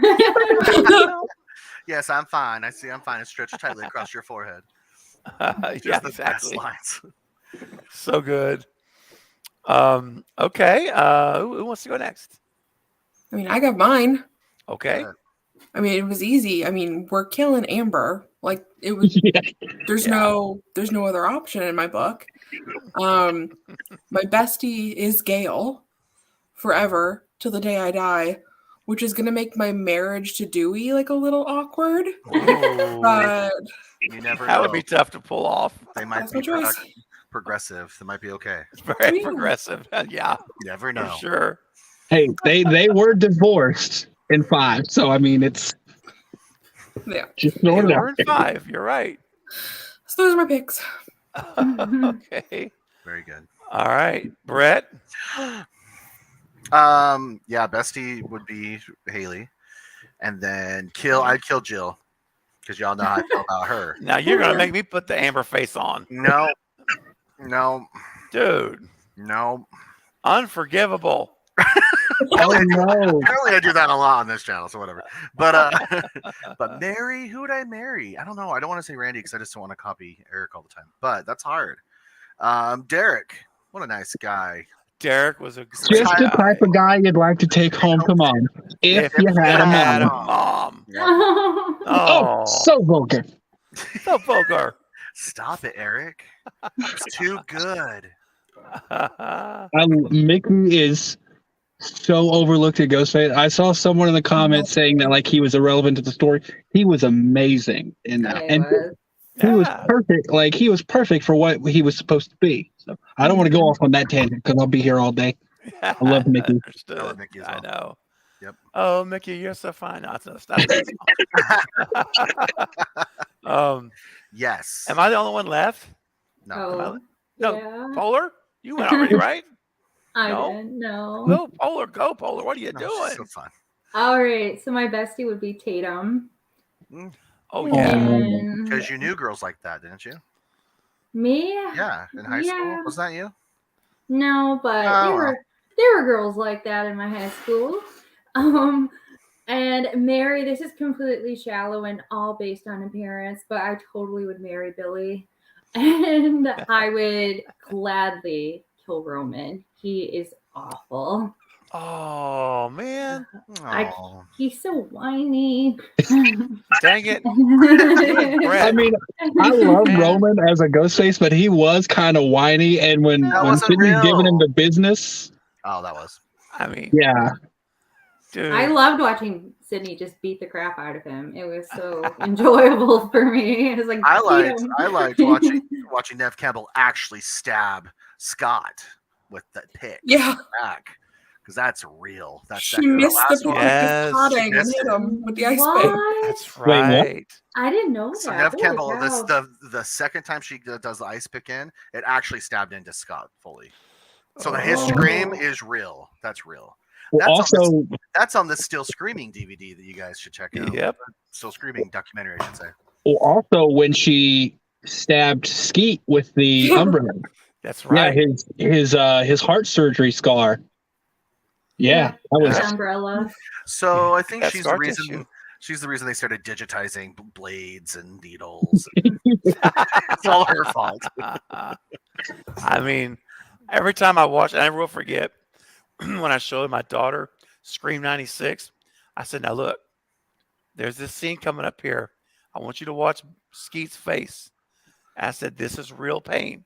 This is real agony. He's not acting." And I told her what happened, and Wes was like, "This was great. I'm keeping it. Yeah, They're not going to reshoot it.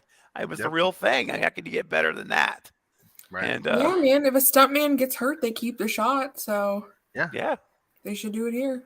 poor Skeet. Every time I watch that scene, though, when he's like, you could just see it like he's hurting. Now go watch Scott Foley. yeah. Yeah, This is random in terms of stuntmen. It's not Scream related, but it's stuntman related, and I heard it and I thought it was awesome. Oh my god, I completely forgot his name. Matt Damon. Matt Damon, when he does a Bourne movie, he has all the fight scenes and he tells all the stunt people before, he's like, "Hey, I am not good at this. I will buy you a case of champagne for every time I accidentally hit you." So he said stuntmen started like leaning in a bit to get a free case of champagne. I thought that that's was cool. hilarious, dude. Yeah. Oh my gosh, Mrs. Gonza. I guess for me, well, I've got to marry Stu. No Of question. course, got to. My bestie is going to be Sydney. Mhm. And for me, I will happily eliminate Skunk Face. Good boy. Ow! Ow! Ow! Yeah. Ow!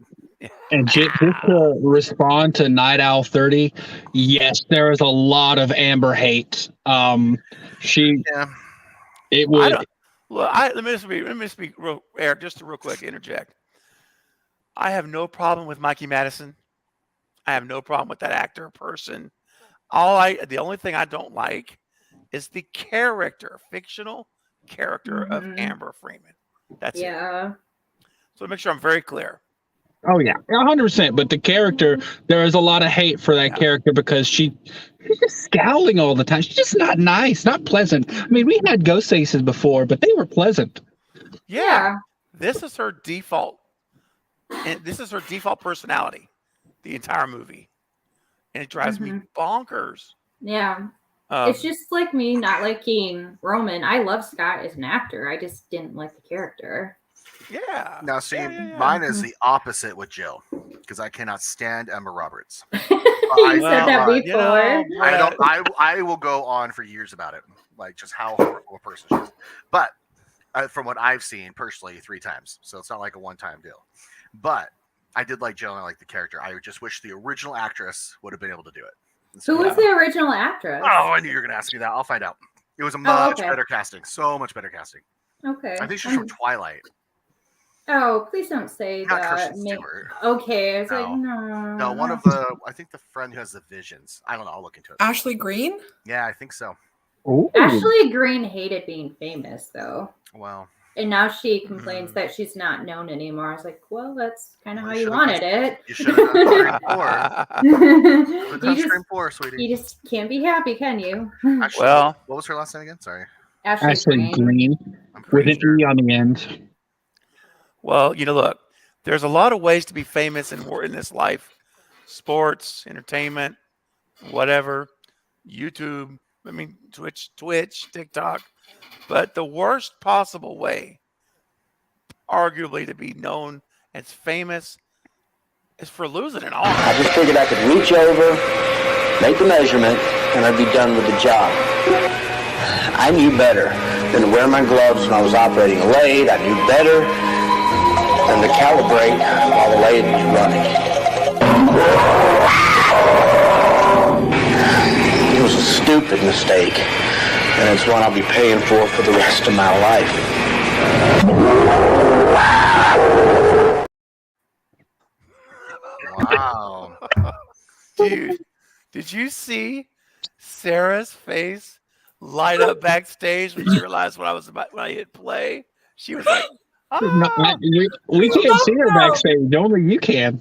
Oh, I enjoyed Nah, it. you're the only one. I was Oh, okay. with Sarah. It was great. She was so happy. When we love came the back, though, that shine was still there. She was still like a big smile. Yeah, it's great. So confirmation, ready? So this is from MTV News from May 28th, 2010. There's been a lot of movement in the world of Scream 4 over the past few weeks. The casting is growing with Hayden Panettiere. Am I saying that right? Panettiere? Rory Culkin and Lake Bell confirmed for roles. Lake Bell. Twilight star Ashley Greene was confirmed in the same report to be playing Sidney Prescott's niece Jill, but a new casting development suggests there may have been a change. So, and also Lauren Graham, who knows Lauren Graham from Gilmore? Yeah, She played. She was supposed to be the mom. She's supposed to be Sydney's aunt. Really? But they changed the script, changed, and the role was like cut way down, if I remember correctly. So she dropped out. Yeah, I think that was such an impactful part for being so small. Like when her aunt was like, "Nobody ever asks about my scars," I was like, "Oh, I know. I guess she was supposed to be more of a suspect though. Like it was supposed to be like a big red herring, and she just threw out a lot of it. Plus, a lot of her stuff did get cut though. Even what they did of that character, there's quite a number of deleted scenes with her. So, All right, Afro Well says this is a must. New watch show, must. Great stuff. Well, I'm glad you're here. Glad you found the stream. yeah, That's awesome. Make yourself at home. welcome. Welcome. Make sure your settings are set. You never know if another a bunch of different memberships are going to go out. You never know. You never know, and you know, it can happen to you. It happened to 16 people tonight, thanks to the generous giving. So, yeah. All right. Speaking of generous giving, guys, let's get back to it. We've got a $5 super chat coming in from Jason. Jason says, "I'm hoping for a flashback show how Kirby survived the events." What I would do you love feel? that. Yeah. What do you feel about Ghostface being hit and killed by a subway train? love it. Who wants to lead us off? What if we didn't know who the Ghostface was when he's hit? And now it's a question of, okay, who's missing now? And then they can think it's this one person, and then they show up later and be like, hey, what's up? I love that. Records. It's a whole process. Yeah. Wow. All right, Eric, I see your hand up over there, brother. You want to go ahead and start us on this one? yeah, I'd love for Ghostface to get hit by the Stu train." Let's see, Well done, sir. yeah, Well done.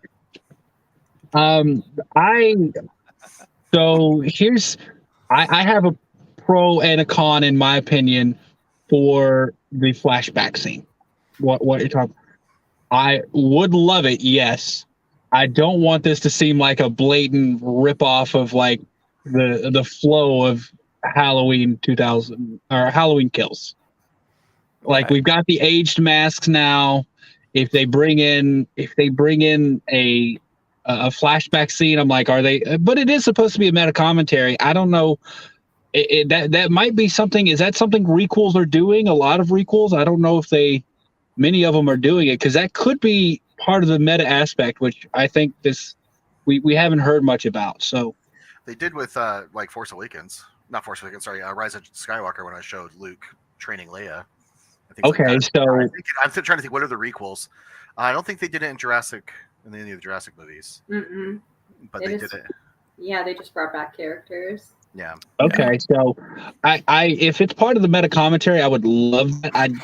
I don't want it to do it just for kind of the sake of doing it. I think if it's done, it needs to serve the story. As much as I love fan service, I do want them to focus on a good story and then add that stuff. I don't want them to be like, hey, it'd be really cool here if we just did this for the sake of showing it.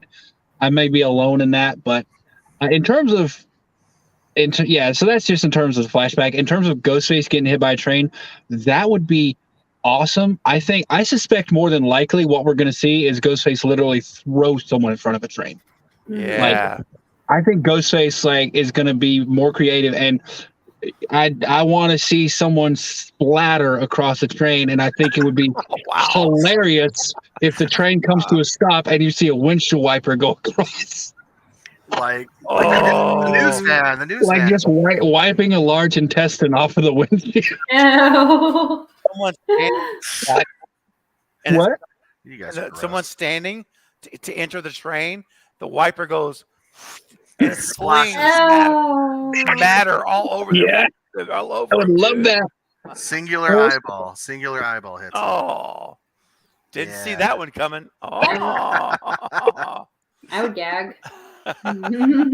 Liver alone. Liver alone. What if someone's liver popped up on there? Then everyone was reading it would be like, see, that's Stu now. Yay, confirmation. That's right. Liver alone. Fun fact, that's how Matthew Lillard signs autographs at horror conventions. He writes liver alone. That's awesome. And then signs his name. That's awesome. I love it, dude. It's awesome. He can sign my autograph any way he wants to.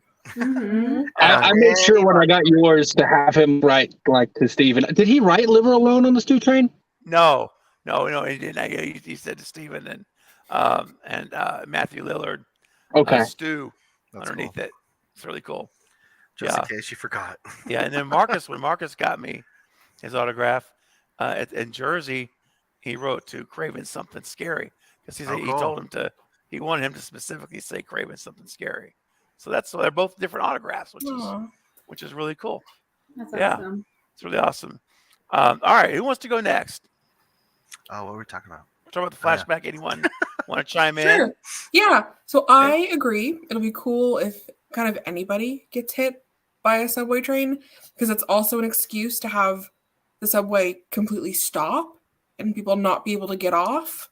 Mm-hmm. So we could have somebody killed in the meantime because there's nowhere for them to go while they're trying to clean up the mess on the tracks. Oh, I love that, Sarah. That's a great idea. That's awesome. I love it. Also, I am hoping for flashbacks for two different reasons. The first one, would I love to see a little flashback of maybe something happened between Gale and Dewey, in the old movie, just give me new footage of Dewey. But also, I think it's smart to do flashbacks if you are anticipating adding old characters further down the road, kind of like a lore dump for the newer viewers. Because imagine, having a reveal 2 movies in and only half the audience gets a payoff. Mm-hmm. So, I think it's kind of smart if you, go about doing flashbacks the right way. Yeah, because sometimes the characters look so different that a flashback's helpful, especially when it's been 10, 15 years. It's who is this? Is this Kirby? So I think a flashback would be helpful. Yeah. For the ones that aren't hardcore followers like us, we all know who she is. Yeah. Yeah, and as far as Ghostface being thrown in front of a train, I don't think that's going to happen, but I really would like to see if it's going to be a cult where there's more than 2, our general Scream franchise. I would like for one of the Ghostface to be taken out and then everyone assume it's over, and it's not over. And then the movie continues and another Ghostface pops up. Yeah. Cool. Yeah. This is so fun. What a fun time. All these possible things can happen. I think it's great, guys. Jason, love the questions. I think a flashback's real possible because I do know this. We've got an image of a house on the soundstage at Mel's with a wraparound front porch. It is very reminiscent of Kirby's front porch look. So I will not be shocked at all if we get a flashback to Scream 4. And don't be surprised if we may see Jill Roberts in a flashback scene with Kirby. Ugh. You really You know don't what? like her. Brett, hold on, Brett. There we go. That's how Always we and take care of that now. So as we were saying, no, That is the second time you've done that. One more time, and I'm not coming back. third time you may not come back. I don't know what I happened. mean, I know that might be tempting, but still. No. Eric, go ahead, man. Okay, what if we got double duty and it is a flashback to Kirby's house, but it's post 4, but previous to 5, and it's Dewey visiting Kirby because we know they had a relationship because she was on his call list on his phone. So what if it's Dewey visiting Kirby and like convincing her or talking to her about going into law enforcement or something because she's in the FBI now? So like, what we could get both. Wouldn't that be amazing? Put Gale in there too. Put Gale in it too. Before they broke up. Yes. Yeah. I don't care. More Gale better. More Gale than better. We got Gale in most of this movie, so I'm okay if she's in it. Cool. She's not a requirement. Just seeing those two, like, okay. What I said about fan service and not wanting a flashback just for fan service, if it involves Dewey, cut whatever I said. I do want that. Well, you can make it part of it could be very important to the story. Yeah, and that's true. Like I said, if it serves the story, like I'm so for it. And that's one of the things like with Halloween Kills, it serves the story. It showed what got this isn't a Halloween stream, but it showed what got I forget his name now. Wow. Yeah. The sheriff, I'm just putting out different sounds to see if it hits you.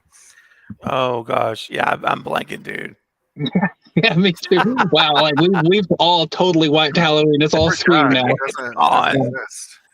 Shame of Halloween is the only one that exists right now. But I think it's I like that, Eric, and I think it'd be pretty cool if it was maybe Kirby and Gale talking and they're reminiscing. I know with Gale, but they're reminiscing about Dewey. Maybe it's the first time she's seen Dewey since he's been killed or something, and then she shares the story about how Dewey helped her make that decision, and that's where your little flashback can come in or something.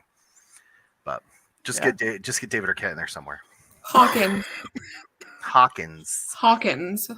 is Will Patton's character in Halloween. Yeah.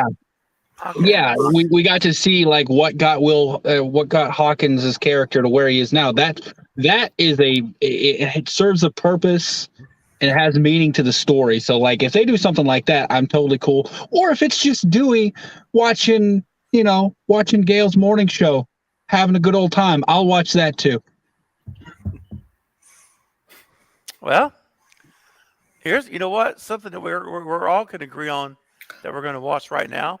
All right. Is more workplace safety. Yay! Yeah, because it's very important in this day and age. And so, Jason, I don't know if you do any ladder work. I was hoping it was this one. But this one is important, guys. This is my favorite one. If you don't lay a foundation in life and in anything in life, you need a strong, sturdy foundation. Otherwise, you will not last. So, and you know what? If you're on the job and you're on ladders, it's no exception, ladies and gentlemen. Here we go.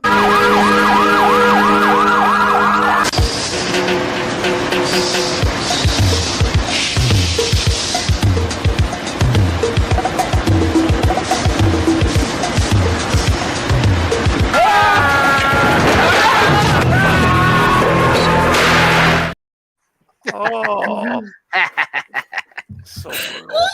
That's my favorite. Yeah, that's my favorite too. It just goes from 0 to 100. Like he didn't have to get impaled. Do you have the one where he's in the machine? The forklift? Yeah. Do you have that one too? I have that one too. Okay, cool. That's awesome. You got a super chat to get it though. I know. I was just asking. It's true. I have it ready to go. I mean, there's plenty of others in the chat though. Hold on to your ankles, kids. Hingles. Okay,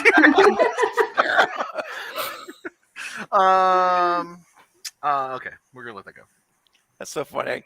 I'll never forget that one night. Sorry, guys, my throat's cracked. We were sitting here. And Sarah sent a super chat. She said, I gotta have a work safety clip. Yeah, every time I super chat now, I don't ask a question. I'm just like, forklift, Yeah. please. Yes. Water, please. That's right. for safety. Oh, it's I like to awesome. use your pronoun. That's still my favorite. Mhm. All the pronoun. Yeah, Also, the man. soda stream. The soda stream. Oh, the soda. Yes. Because listen, safety at home is important too. Yeah. It's not just you're at work; it's at home. It's Oh my everywhere. God, dude. Oh, Stay vigilant. It's very serious. You know what? Look here, coming in hard, Becky. Mm. Coming in with a $10 super chat. Wow, thank you. Says, hi, Craven. I want to ask your opinion on something. Okay. In the scene where Ghostface runs into the bodega, kills the first victim, Oh. doesn't it look like he stabs them from growing to sternum? Interesting. You know what? I'll tell you what. I have the trailer right here in my folder. I think it looks like he does from the lower stomach. It looks lower. but It does. up. Yeah. You know If Yeah, it lets him go, it's higher, I think. yeah. I don't think it necessarily goes all the way down to the groin, but it definitely goes like lower stomach. I'm watching it right now. Give me 1 second. There's I one think if here. you watch the one that was released on Twitter, the red band, I think it shows a second more of that kill. Yeah. Okay, I never watched Okay. the. You Let me haven't seen say the red, something. you haven't seen the Red Band trailer? It's The so Red much- Band it's way trailer? better. Guys, listen, I'm watching it right now. He goes in low. Mhm. Yeah. He is Ghostface is not doing one of these things like this. Yeah, He's going down. Like he's seriously.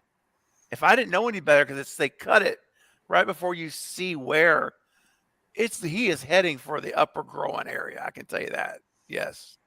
Really quickly, for anyone who hasn't seen the red band trailer, you've only seen the standard green band. Red band does give away a kill. Mhm. Like Oh yeah. 100%. Like you full on see the body. right there. I'm telling myself that that's a fake out death, just like Billy did, and Hey. just like Roman did. Maybe that person could actually be Ghostface. Hey, That's at what I'm At telling this point, myself. it could be. At this It's possible, but with the way Scream 5 trailer had like Yeah. had We know Amber's what's death. 35. The Yeah. little Really? That would, Richie. but with that shot, man, that'd be very Saw-esque from the first Saw. If you think he's dead and he gets up and he's one of the killers. Oh yeah, because it's not. That'd be really cool. And this isn't something where you just see Yeah. blood. Like they're Oh, like it's funny. they're naked and like you see cuts on them. So like True. Yeah, I'm just lying to myself. That's okay. you're All right. solid. Just You're- because I'm so mad, I was avoiding that trailer, and then someone did a review of that trailer and did a scene by scene, and I was like, oh no, they ruined it for you. Polar, yeah. when you stray away from Craving something Yeah. scary, I know. you don't. They're not going to protect you like I do. Stray. here. I just need my fix, though. Go anywhere you want, but just be ready though, because I protect you guys, man. Yeah. Like when I showed that picture, I had that big old zombie head over the victim, so that you couldn't see their Yeah. face. Because I don't, I try to, I care about you guys, and I don't want to be the one that ruins something for you. And that picture, Well, with, Well, the picture with the stretcher too, that you shared. mhm. You make Stretcher sure- the same way. Yes. I learned my lesson. also, the studio didn't do any favors by not labeling the trailers. Like you True. can't tell which is different. If you pull them up side by side, they look identical, but once Yeah. you get through there, you start seeing more. The only Um, difference is in the beginning you have an F word. Yeah. And Yeah, that's the only thing. then when it gets toward the end, you get more of that one scene. So Yep. I'm sorry, Polar, that someone did Yeah. that. They should have. All right. I should have warned you at least. Well, they should have said like, "Oh, this is the red band." Mm-hmm. Yeah. That's just a little inconsiderate. I'm not gonna lie. I got confused the day that you watched them live because they don't come up like immediately, like when you're searching them on YouTube. So I actually got Paramount New Zealand, Mm-hmm. which released their trailer like a minute before, Yeah. like the American one. So I got like a cut down version of the trailer that you had Oh. watched. So I actually had even less information, which was like cool. Oh. And then, within minutes, another one was out and another one was out, and I was like, I don't know what one's safe, so I'm just gonna click the one that you put in your link. Yes, Mm-hmm. that's the safest one. That's the American Paramount release on their YouTube channel, and that's the one that scene is removed from. And I think it's the safest because I've got both. But yeah, that's the one to go with. So Becky, you're on to something, because that Ghostface is not worried about stabbing in the heart, the neck. The E is going in very low. Lower stomach, abdomen. That was really below the belt. Bro, let me tell you something. That's a sharp knife. Oh, it is a sharp knife. And you know what? If this person, I swear, if this bodega guy, who gets stabbed, if he stabs him like Dewey, and we literally see him going up with organs falling out again, bro, I'm going to be like, wait a second. There has to be some time, because everyone runs out. Everyone runs out. So there has to be time for him to be going, Yes. Would y'all imagine? Oh, this is unrelated to that stabbing, but I saw a comment in the thing, and it broke my heart a little bit. So we all, of course, remember the voice changer from part 3. Yeah. Mm-hmm. Oh yeah. Well, Gage Tucker in the chat said he wants Ghostface to use Dewey's voice. So I'm like, oh no, don't do that. Oh yeah, that's something I threw out a long time ago. I was like, bring the voice changer back. Have Dewey's voice call Gale on her show. Wow. I have been dying for that. That's dying. The darkest thing that we could have thought. It's dark, but Gage, come on now, you're killing me, bro. But you know what? I would resent it, but I would also love it. Love it. I would at the same time. It. I was resenting it. Oh, I don't know how I feel about it. Like, I don't think anyone has the right to do that except for Stu. Like, if Stu did it, I would be okay with it, because that no one else has earned that right. Don't talk to me about Dewey. You one attack surviving peasant. Yeah. Ow. I think that should be the thing. When you put that up, everyone just has to go, ow. There's something else that's kind of crazy, and it's sad, is that both of Dewey and Tatum were both killed by Ghostface. So I wonder if the mom's still alive. It's Which just mom? Dewey and Tatum's mom. Oh yeah, you wonder about that, right? Both of her kids were killed by Ghostface. I wonder, if both of the twins get taken out, and then maybe someday Randy's sister gets taken out. Like, all the Meeks have been eliminated.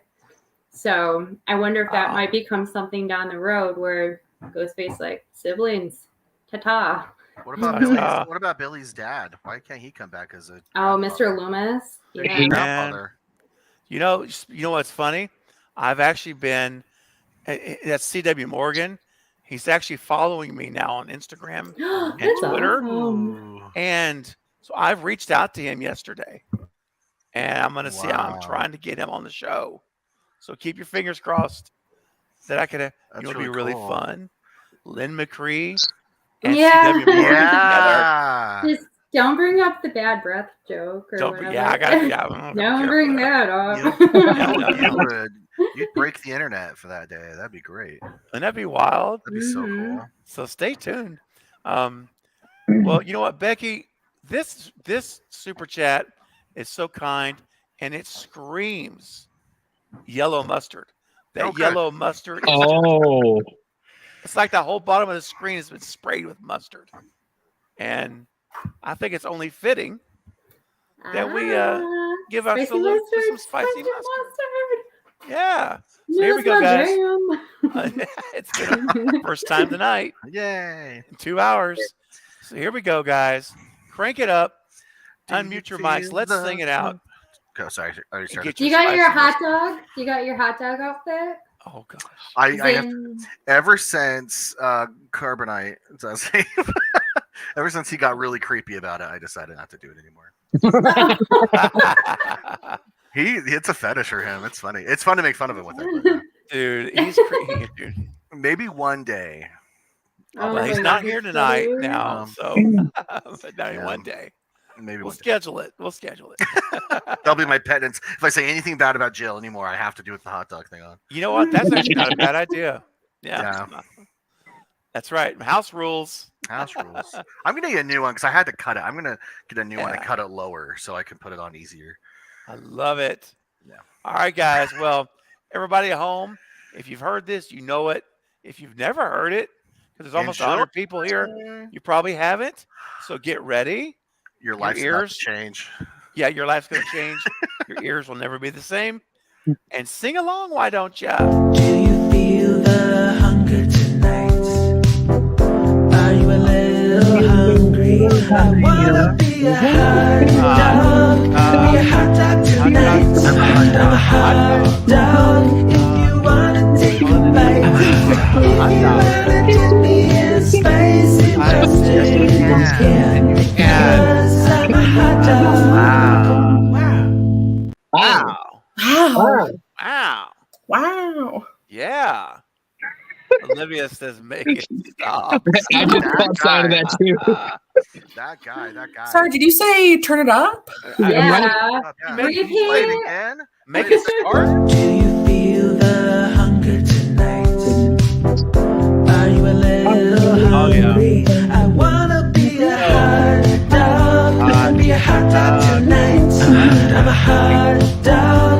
If you wanna take a bite, if you wanna get me in space, you must take care. Because I'm a hot dog. Wow. Wow. Wow. Wow. That's We my were all interpretive getting ass. down. We were feeling that. I swear, I was dancing behind the hot dog. I love it. Thank you I so much. do too. That guy is actually going on tour. He's going overseas, in fact. What? He has a Are big you comedy kidding show me? that he does. Yeah. Oh my god. He's really funny. I don't think you would find him funny, but it's pretty funny. Oh, Carrie Well, did you know what? I something. don't find funny, but I find amazingly thankful and appreciative of are your super chats. Yeah, Mastermind Killer with $2 super chat. Thank you, my friend. Who is Andre Anthony? Frankie on IMDb. So hold on. It I'm not just so sure. happens my IMDb Pro is open right now. Check him out. I'm ready to go. I come prepared. Let's see here. Frankie Andre Anthony. I don't think I knew who that's supposed to be. Look, make sure. Scream 6 is right at the top of my search on my IMDb Pro account. Okay, Andre Anthony, Frankie. I am pretty sure he is going to be a police officer. Mhm. I'm 90% sure he's going to be one of the cops, one of the detectives. Yep. I don't know that for sure, but for some reason, something in the back of my mind is telling me cop when I saw his picture and his name. So I can't say for certain. Have you guys heard anything different? No. Okay. I was going to make a statement about IMDb because it went around a little bit for a minute. So Max, I'm probably going to butcher this last name, Leferrier, Oh yeah. that actor. He was credited as Ghostface, and Yeah. some people were really like, "Oh my god, they just told us who Ghostface is." No. He's a stunt actor, Yeah. he's literally going to be the one in the Ghostface costume. Right. And I noticed they changed it too on IMDb. He's no longer credited as Ghostface. He's just credited as actor. Yeah. It's credited as face. Yeah. That's it. Yeah, he's a stunt actor. His whole resume is stunt work, and that's what he does. And Carrie, hold on a second here. Carrie sent in a super Carrie. sticker. What's up, Carrie? Oh, Carrie sent in a hot dog. Love Hot that. dog sticker for $1.49 sticker. Was that before or after we already did it twice? You know That what? was after. That was I have after. Oh, 3 times a charm. Let me do my stretches. Yeah, I got to make sure she gets her money's worth. She sent a $1.49 super sticker, and so Wait. We got to look at the viewer number before and after the third hot dog. I'll tell you what, Eric, you research that, and I'll do this in the meantime. Do you feel the hunger tonight? Are you a little hungry? For you. I wanna be a hot dog. Be a hot dog tonight. I'm a hot dog. If you wanna take Everybody a sing bite. it. If you wanna dip me in spicy mustard, then you can. Yeah. 'Cause I'm a hot dog. Wow. Wow. Wow. And you know Wow. what? I feel really bad because Sarah never gets to be on camera. Oh, So, yeah. I Sarah, was like, this you is for can you. Do you feel the hunger tonight? Here we go. Are you a What, my chopped little liver? hungry? I wanna be Sorry, a Eric. hot dog. Be a hot dog tonight. I'm a hot dog. If you wanna Hands up, take a Raven. bite. If you wanna dip me in spicy mustard, then you can. Yeah. 'Cause I'm a hot dog. Wow. Wow. Wow. There we go. Craven, you should It always it actually went up by 2 viewers, so we're good. See, it's working. There you go. The power of the hot dog. That's the Works. novel. That's Works written about. every time. hashtag the power of Autobiography. the hot dog. See how, That's how the far that title. goes? It's the title of my home movie, The Power of the Hot Dog. Wait, wasn't there a movie called The Power of the Dog? Like a real movie? Gosh. Yes. Yeah, Probably. actually, it was actually a really good movie with Benedict Cumberbatch. Yeah. So is this going to be our parody then? The Power of the Hot Dog? They're all gonna be in hot dog seats. Yeah. Eric, All we have right. so many fake Wow. trailers to make. Brett, you and I can write it. We'll get this thing made. Done. Wow. It kind of writes itself if you want to be serious. Yeah, I mean, yeah. That's the best kind. Mm-hmm. Just Oh my like gosh. The power of Dude, the the hot Pope dog. kind of writes itself. Yeah, man. Power of the hot dog. You started something, Eric. You've started something. Power of winter compels you. Yeah. You guys are crazy, man. I love you. Keep it coming, guys. Let's see Telling what you what, hot dog. I will keep that going for you all night long. Every single chat, just put in that spicy mustard, and we'll rub that mustard all over. Do you feel the hunger tonight? Are Here we you go. a little hungry? I wanna be a hot dog. Be a hot dog tonight. I'm a hot dog. If you wanna take a bite. If you wanna dip me in spicy mustard, then you can. Yeah. 'Cause I'm a hot dog. Wow. Wow. Love the People are hair getting flip. to it down Love there, it. man. That was Has hard.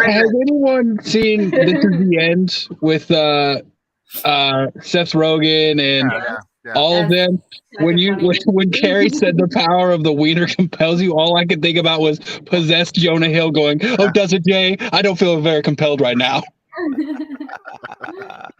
Oh my word! Oh gosh. Wasn't he in a hot dog costume for that one He's college? saying, ask me about my wiener. Yeah. Oh, Accepted. I love that movie. Accepted. Yeah. Well, accepted. Yeah. Such an underrated comedy.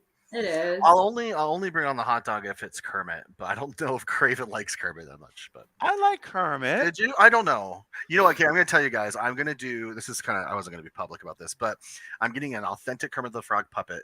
Apparently, Royal Mail over in England, it's coming from England, had been cyber attacked, so everything is like delayed by months. So I should have had it already, but I'm going to do things for like kid birthdays, like cameos, like the on the phone, so parents can like whatever. Yeah. I'm gonna do things like that, and also for elderly and things like that, and show up places. But I only have a dumb Kermit puppet right now, not an authentic one. But when I get the real one, I'll share it with you guys because it's gonna be a lot of fun. dude. It's gonna Fun. be fun. I'm just gonna cry the whole time, but yeah, it'll be fun. Aw. I'm a softie. It's bad. Anyway.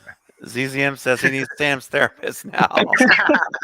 Unless he's Ghostface, then you don't. That's right. Yeah, exactly. You don't want him then. You go in for one session, and all of a sudden you're stabbing people and throwing bodies in front of subway trains. Just when you thought it was safe to go to the therapist. Just when you thought. Oh my gosh, you guys are hilarious. Oh my gosh. All right, guys, we're going to start wrapping up. This has been such a good time. We've got 2 hours and 11 minutes, and man, we just scratched the surface, right? And it's already over 2 hours. Your voice is sounding good too. What Yeah. do you do? It's held together pretty well. I'm very pleased right now that I can actually still audibly talk and even sing a little hot That's dog. what you needed is the hot dog from the beginning. Oh, Craven. From Dang, now I on, forget it. you have a bad, raspy voice. You put that hot dog song on. That spicy mustard will lubricate you right up. The power of the wiener has Wow. healed you. That'll make me go, wow. Wow. Wow. That's an Man. authentic wow. That's authentic, buddy. Oh gosh. Now everyone's telling me about their favorite hot dogs. Yeah, I'm so hungry now after watching that, 4 times in a row? Patty says I'm making a hot dog. Yeah. The spicy mustard healed my voice. I know, and the local Spicy A&W is mustard already closed. Clear you right out. It does. You are Oh. you are healed. I have healed you. That audio. Oh, dude. This was a really fun stream, man. Seriously. What a great time. We could go longer. Okay. We'll go a little bit longer. Got a $5 super chat just came in from Eric, the Bearded Entertainment. So we'll Use your pronouns. I love it. Okay, buddy. What do you think Ghostface motive will be? Pronouns, please. I'll tell you what. While we're thinking about what those motives might be, let's get our pronouns in order while we're thinking. Here we go, guys. Eric's super chat clip in advance of the question being answered. Right here. Get our pronouns correct. Is confusing. It is confusing. Say your god pronouns. I don't know why, but something about a cussing moose just brings me joy. I love it, dude. That's awesome. And it's a great question, too, man. So, Sarah, why don't you start us off? What do you think the motive will be this time? Please don't tell me it's to make a stab movie. No. Okay. I'm thinking just because we all think it's like a cult or we think it's at least like a mastermind and something, it's power related. Like, I think it's like a motive that we haven't seen before. So I don't think it's like a revenge. I don't think it's to, become famous because that was already like done with Jill. Like, I think it's just going to be something different. I honestly haven't put like too much thought into it for the same reason why I haven't tried to guess like who the killer was. I kind of want to be surprised when it happens, but he's gonna have some kind of like control issue if it is going down this like mastermind route. Okay. Power related in some form. Makes sense. Because if you're doing a cult or anything like that, that is power. That's all based in control. So makes sense. Eric, I know you asked the question, but I want to hear your opinion on what your answer is too. I think it's twofold. One, I think it's absolutely power, kind of a narcissistic. Look what everyone else has failed at, and this is how I'm going to succeed at it. 100%, I think that's part of it. But also, since I think it's fairly well known at this point that I do believe it's Stu, it's never forget my name again. You will never think of Ghostface again without my name coming to the forefront. Yeah. Because like when that happened at the beginning of 5, when Tara was like, oh, Billy Loomis and that other guy, or Billy Loomis was the killer, and that Ghostface got real upset, like, no. Stu Macher. That's right. Yeah. So I think it's power, like, look what I can do. You thought I was bad in, 96. Look what I can do now. And also never, ever forget my name again. Put some respect on my name. Yeah, buddy. Heck yeah. Man, I pick up what you're throwing down. I smell what you're stepping in. I'm grading your papers. Yeah, I'm grading your papers. I like that. I'm lighting your pilot's light. So, Polar, how do you feel about a motive? Is there a motive you would like to see, or do you think, or you predict we'll see? Yeah, so this is a motive I actually wish they would have used in Scream 3, but this is kind of where I'm thinking. So the last one, they kind of touch on current events in a sense. The last one was really about toxic fandom. And I think this one, they're going to kind of dip their toes into true crime. Like everything right now is true crime. They're making all these documentaries again about Dahmer, Ted Bundy. And a lot of the families of the victims are pissed. They're like, stop exploiting my relative's death. Like, this is disrespectful. You're making tons of money. So I wish they would have taken that angle with Scream 3, because that would make sense to go after all of the actors and Milton and all of them. But so I feel like there's gonna be some kind of like true crime chaos to this one, and maybe the motive is that they just want to keep that going and they want someday for them to be a documentary where they were the ultimate Ghostface. Or it could be someone that's like, if we just kill everyone that's connected to the original crime, it all ends. So that's kind of where I'm thinking it's going to have to do with something with the true crime stuff that's been going on around. I like that. Okay. Brett, what do you think about motives, man? I think it's the cult, and I think that it started with 5, and yeah, they wanted to make their new events for everybody and toxic fandom and all that, but I think that was just what they were supposed to do. That this is a bigger thing, because why follow these people to New York and continue? And maybe there's something that hasn't been revealed, but it's not like a movie by movie motivation. It has to carry over for some reason. Yeah, it's not Sidney Prescott. That's what I'm trying to say. Mm-hmm. Yeah, they ain't no Sidney. Yep, no, they're not, man. Yeah, and motive. I'm kind of like Sarah on this one. I haven't. My assumption's been kind of always thinking about Stu being behind all of this. Yeah. In the game, it's in 7. We find out he was behind everything, and so the motive for me in 6 is a little weird, because I don't think we're going to see the end real motive, which is for Stu. So we're going to get the kind of like how you had Mrs. Loomis and you had Mickey. Yeah. Together, but completely different motives. Mm-hmm. And Stu and Billy, I argue this the same way. Billy's motive was because of Maureen. I don't think Stu cared less about Maureen. He killed because he liked to. It was fun. And so I think this is going to be it's my theory, and I'm waiting to say concrete. I'm going to wait till like this time next month, where we're 2 weeks out, to start giving my final prediction videos, live streams. Crazy. But I know, isn't it? I'm seriously a month away. You know what? A month from now, it's actually less than 2 weeks out to the movie, so that's even crazier. It is. You're right.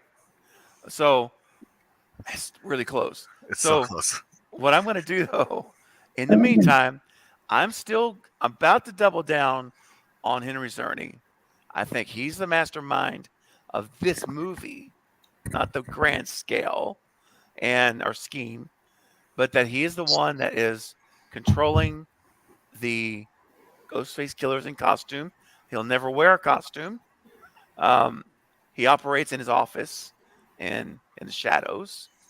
And I think he'll have a couple of people, at least 2, I think 3 Ghostface killers, because I know I've shown you all this picture before, but it's powerful. And so I've kept it. This image right here. We know these are 3 different Ghostfacers in the movie. In the subway, we've got the matte finish white.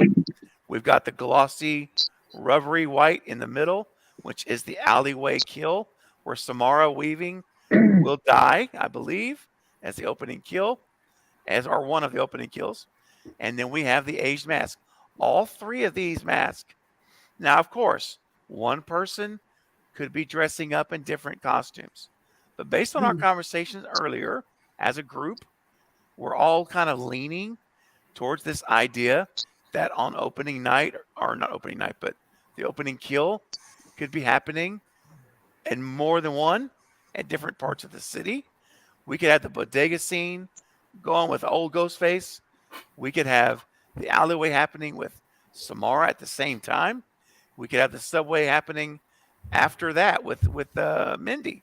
So I do believe these are 3 unique killers working for a person.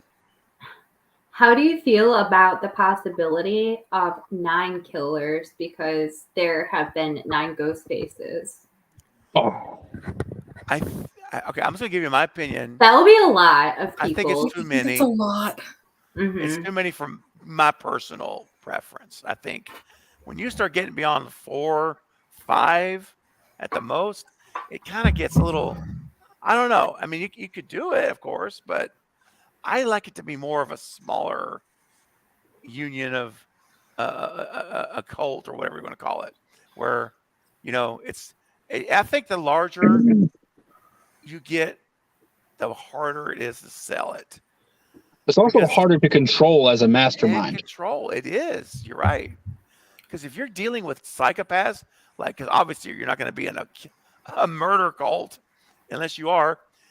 These people are like, they are like wild animals. It's like a lion.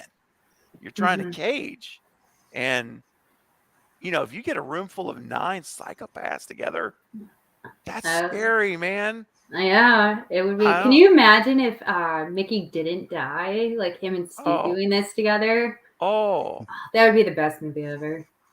Throw a little Jill in there just for me, not so much for Brett though. Bring in a lot of Jill. I'll say that's right. I'll say it. A lot of Jill. Could you imagine if we had? And I'm gonna go. Are you ready? I'm gonna let the train's going off the rails, guys. Here we go. Here are the killers in Scream 6. It's Stu Macher. It's Mickey. It is Angelina. And it's Jill. There's your 4 killers. And Stu's the mastermind from the very beginning. I mean, I don't think that would be a good Scream movie for one reason. I would want to see all of them live and everyone else die. And I think we're supposed to root for the protagonists. That's true. I couldn't root against Stu and Angelina. I would be like, no. I guess they could finally bring time travel in, I guess, with your idea. I was about to say, there's no way Jill is alive. There's no way Mickey is alive. I keep seeing these videos, and I know everyone's fun for theories, but come on. Mickey's. Down. I mean, bring it back down to reality. He was tapped in the head. He's definitely out. Jill was in the chest. She was. And he got tapped like 20 times because he popped back up, and both Gale and Sydney were like, double barreling it. It was, but I just want to say, like, if there was a ghost, if there was a scenario where Mickey and Stu and Jill together were Ghostface, I would leave the country because that's terrifying to me. Like, those 3 were like sincerely crazy. Like, to a point where it's unnerving.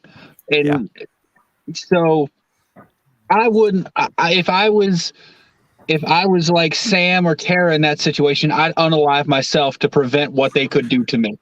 Right. Mickey and Stu together would be so unhinged. They'd kill each other. I just don't think it would work. It would start out great, but they would kill each other. I just want to see them try to plan something out. Like, the conversation would be so intense and crazy. It'd be fun if they tried to kill each other throughout the whole thing, and the other one just kept. They stopped it, but they just keep trying to attempt throughout the whole movie while they're killing other people to just kind of kill each other. What if they more humorous, you know? Oh, I think it'd be funnier is if they had no intention on killing anyone else. They only intended to kill each other, but other people kept getting in the way, and they just inadvertently become like the most successful ghost faces ever. Oh, Kind of sounds like Tucker and Dale. Like Tucker and Dale versus yeah. Exactly. Sam and Tara versus Ghostface. Eric, I think you were coming up with an amazing idea, and you should shh about it, and let's do it as an original film. Let's write it, man. Do it. Let's write it. No more. Shh. I'd promote that. That would be so good. I'd promote that. Thank you, Craven. I'd promote that. I found my hot dog. Oh, there it is. Oh my gosh. Because I don't think Sarah's seen like Kermit and all that. I don't know. Have you? I don't think so. I don't know. See my Kermit? Can I address a comment really quick? Precious. Yeah. Which one is it? What time? Sure. Night Owl 30. What he says about Charlie. And Charlie and Mickey. Yeah. So Charlie, I think, is one of the most underappreciated ghost faces out there. Not so much after he's unmasked, but prior to that. When he what he does to Olivia, I think a lot of people overlook. Like, he goes to town on Olivia, and she is literally left in pieces when he's done. Like, Charlie does a lot. In terms of Mickey, what makes Mickey so scary to me is the fact that he was an active serial killer before he got to as a ghost face. Like, he makes that, or I think actually Miss Loomis says there are only a few active serial killers in the United States at any one time. So Mickey was quite a find. So we don't know how many people he's killed yet. Like, that's the thing that makes him so scary. And he's just unhinged. And one aspect that he did better than like any other ghost face, in my opinion, was the mind games. He messed with Sydney so much in the head. Like, when he threw shade at Derek, and even he even got her to stop from untying him to let him down. And that was eventually. And I think that actually taught Sydney, or no, well, never mind. That next thought can go out the window. But that's why I find Mickey so scary. Yeah. Boyfriend killer. Okay. Don't you know history repeats itself, Sid? Yeah, why would he go back into the house? Wow. Exactly. Oh God. Yeah. That scene. Why would you oh go my back God. into that house? He was plotting and planting seeds throughout. Like, he was terrifying to me. Like, he could be a mastermind. He could be a mastermind. Just saying. If he wasn't all full of holes. Yeah, we can dream though, can't we? We can dream. We can dream all day, but you know what's not a dream is Carrie Crave Cinema bringing in a $5 super chat. Thank you, Carrie. So I saw a theory about Kirby being Stu's daughter. Yeah, I've seen this float around. What do we think? Too far-fetched? Casey Becker and Stu put Kirby up for adoption. Also, honey biscuits. Okay. I got your honey biscuits for you coming. Man, it's getting so popular. You just have people requesting stuff now. I'm loving this. Yeah. It's pretty awesome. Cool. So awesome. You got like a request line? Yeah, totally. This is great. I mean, literally. Well, I'll just say real quick. I'll go first on this one.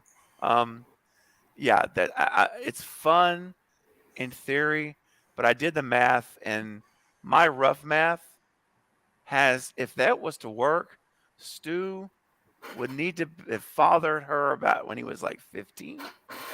And again, not impossible. It happens. But he was 17 years old.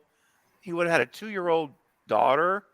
There's no mention of any daughters in his life. I mean, I think it's a fun thing to explore, hypothetically, sure. I don't think there's any chance that would ever happen.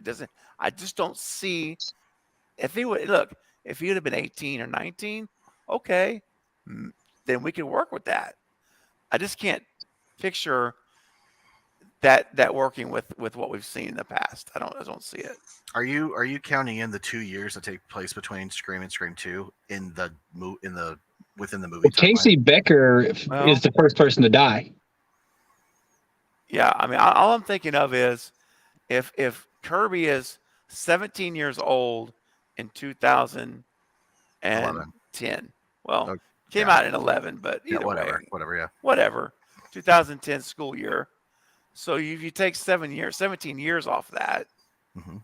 right? Once again, I'm not a mathematician here, but that's 1993, right? Yeah, why not?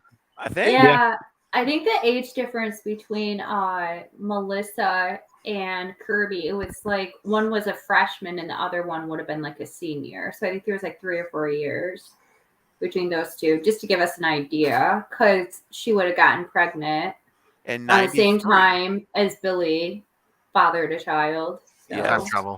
Time travel.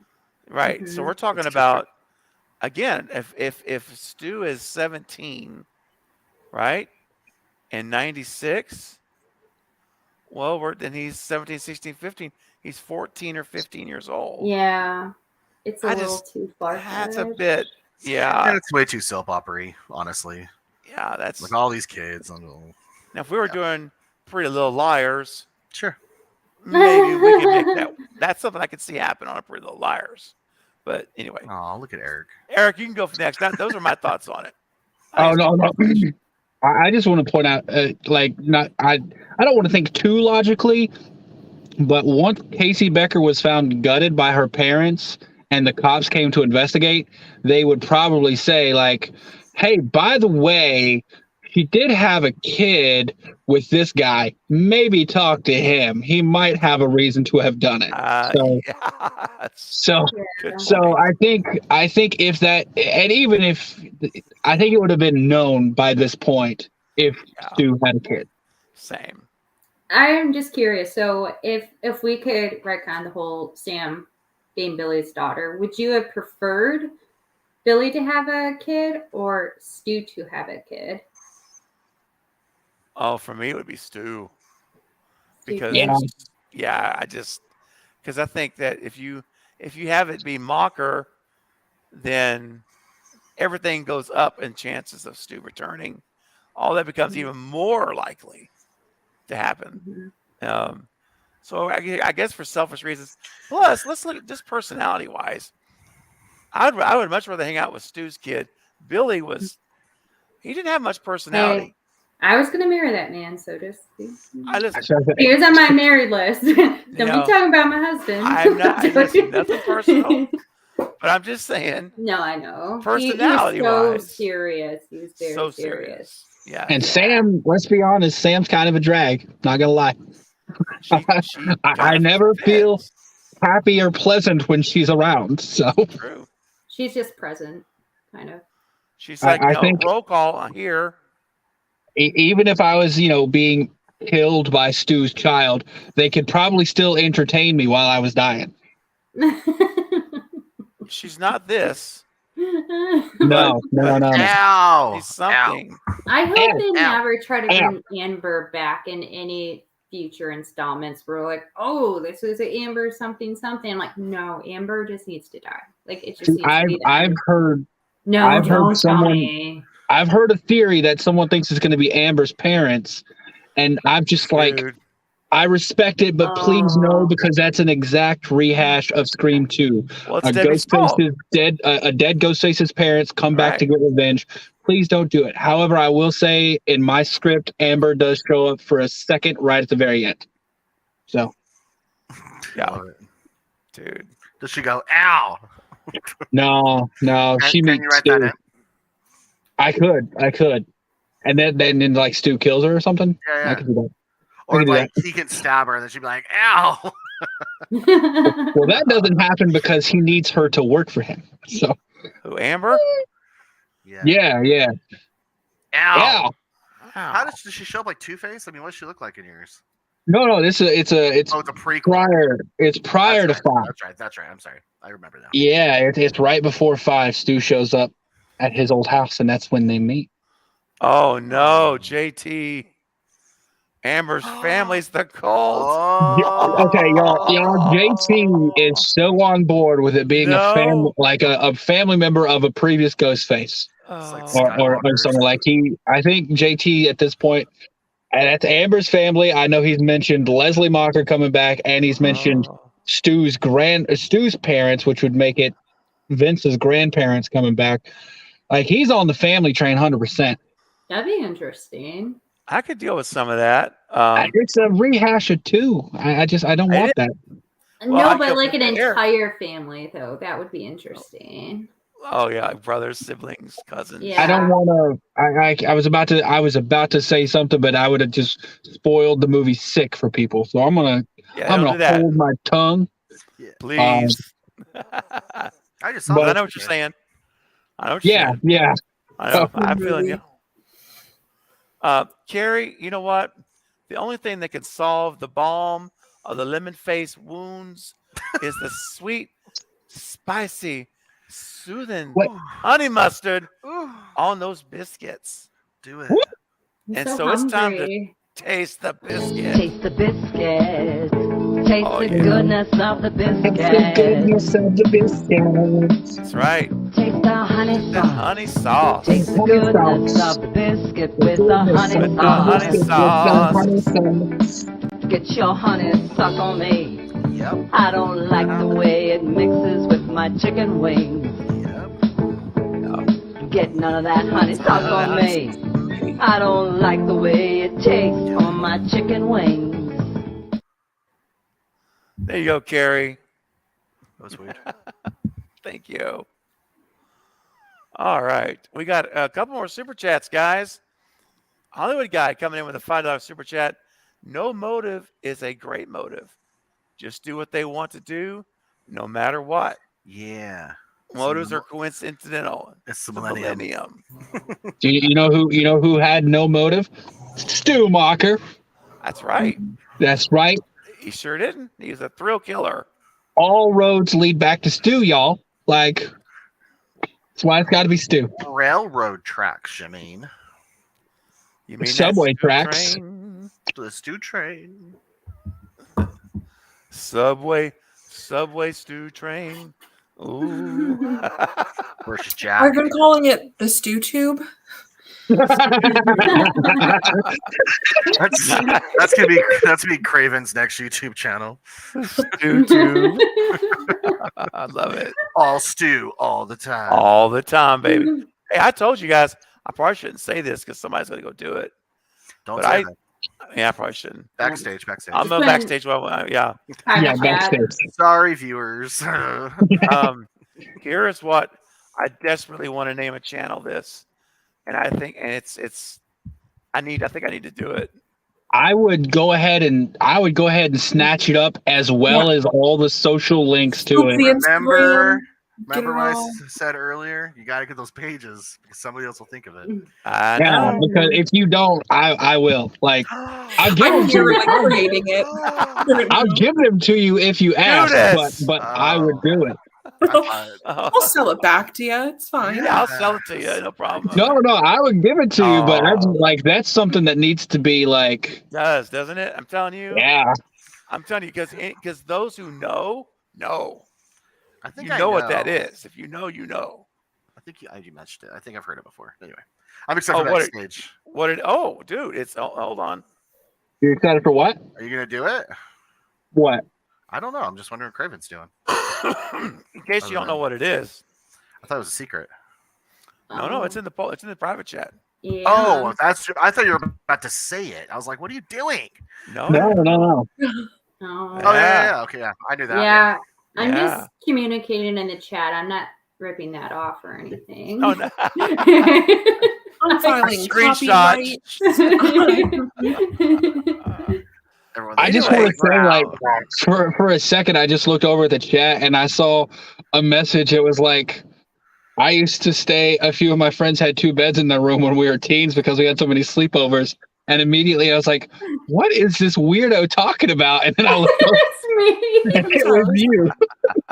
I'm like, there's probably context there that I didn't get. There is. Someone in the chat was writing about Tatum having a twin because there was 2 beds. Oh, in her yeah. room. That's And right. my friend group, we seriously had slumber parties every single weekend, and it got to a point where the mom got sick of us sleeping on the couch because we were damaging the couch. Right. That she got extra beds. You know, they weren't anything nice, but might be something that they're doing there too. Yes, Yeah. Eric. Oh no, there was another super chat that just came in that would be it's just an amazing tee up that we all like. I know Craven and myself have answers for. What's up? Well, What's up? We'll get to it. Yeah. In fact, I planned on already being offline, but you know what?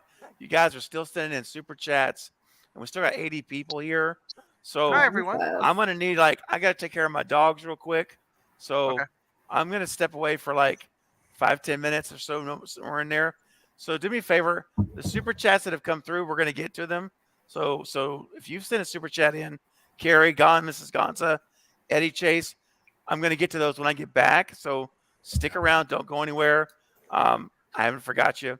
But for the panel, if you guys want to do take a couple of questions from the audience, if you guys have a theory you guys want to talk about, but not Sarah's, because I want to hear Sarah's theory. I want to hear Sarah's theory when I get back. Yes, so I will save it. Save it. But if you guys would go ahead and continue the discussion, I mean, I could go on and I could put on a video for 10 minutes, but we'll probably lose half the people.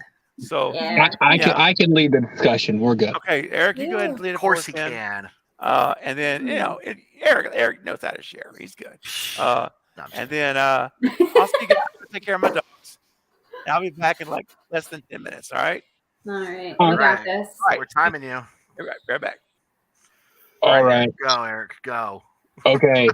So I'm going to address things that aren't the super chats.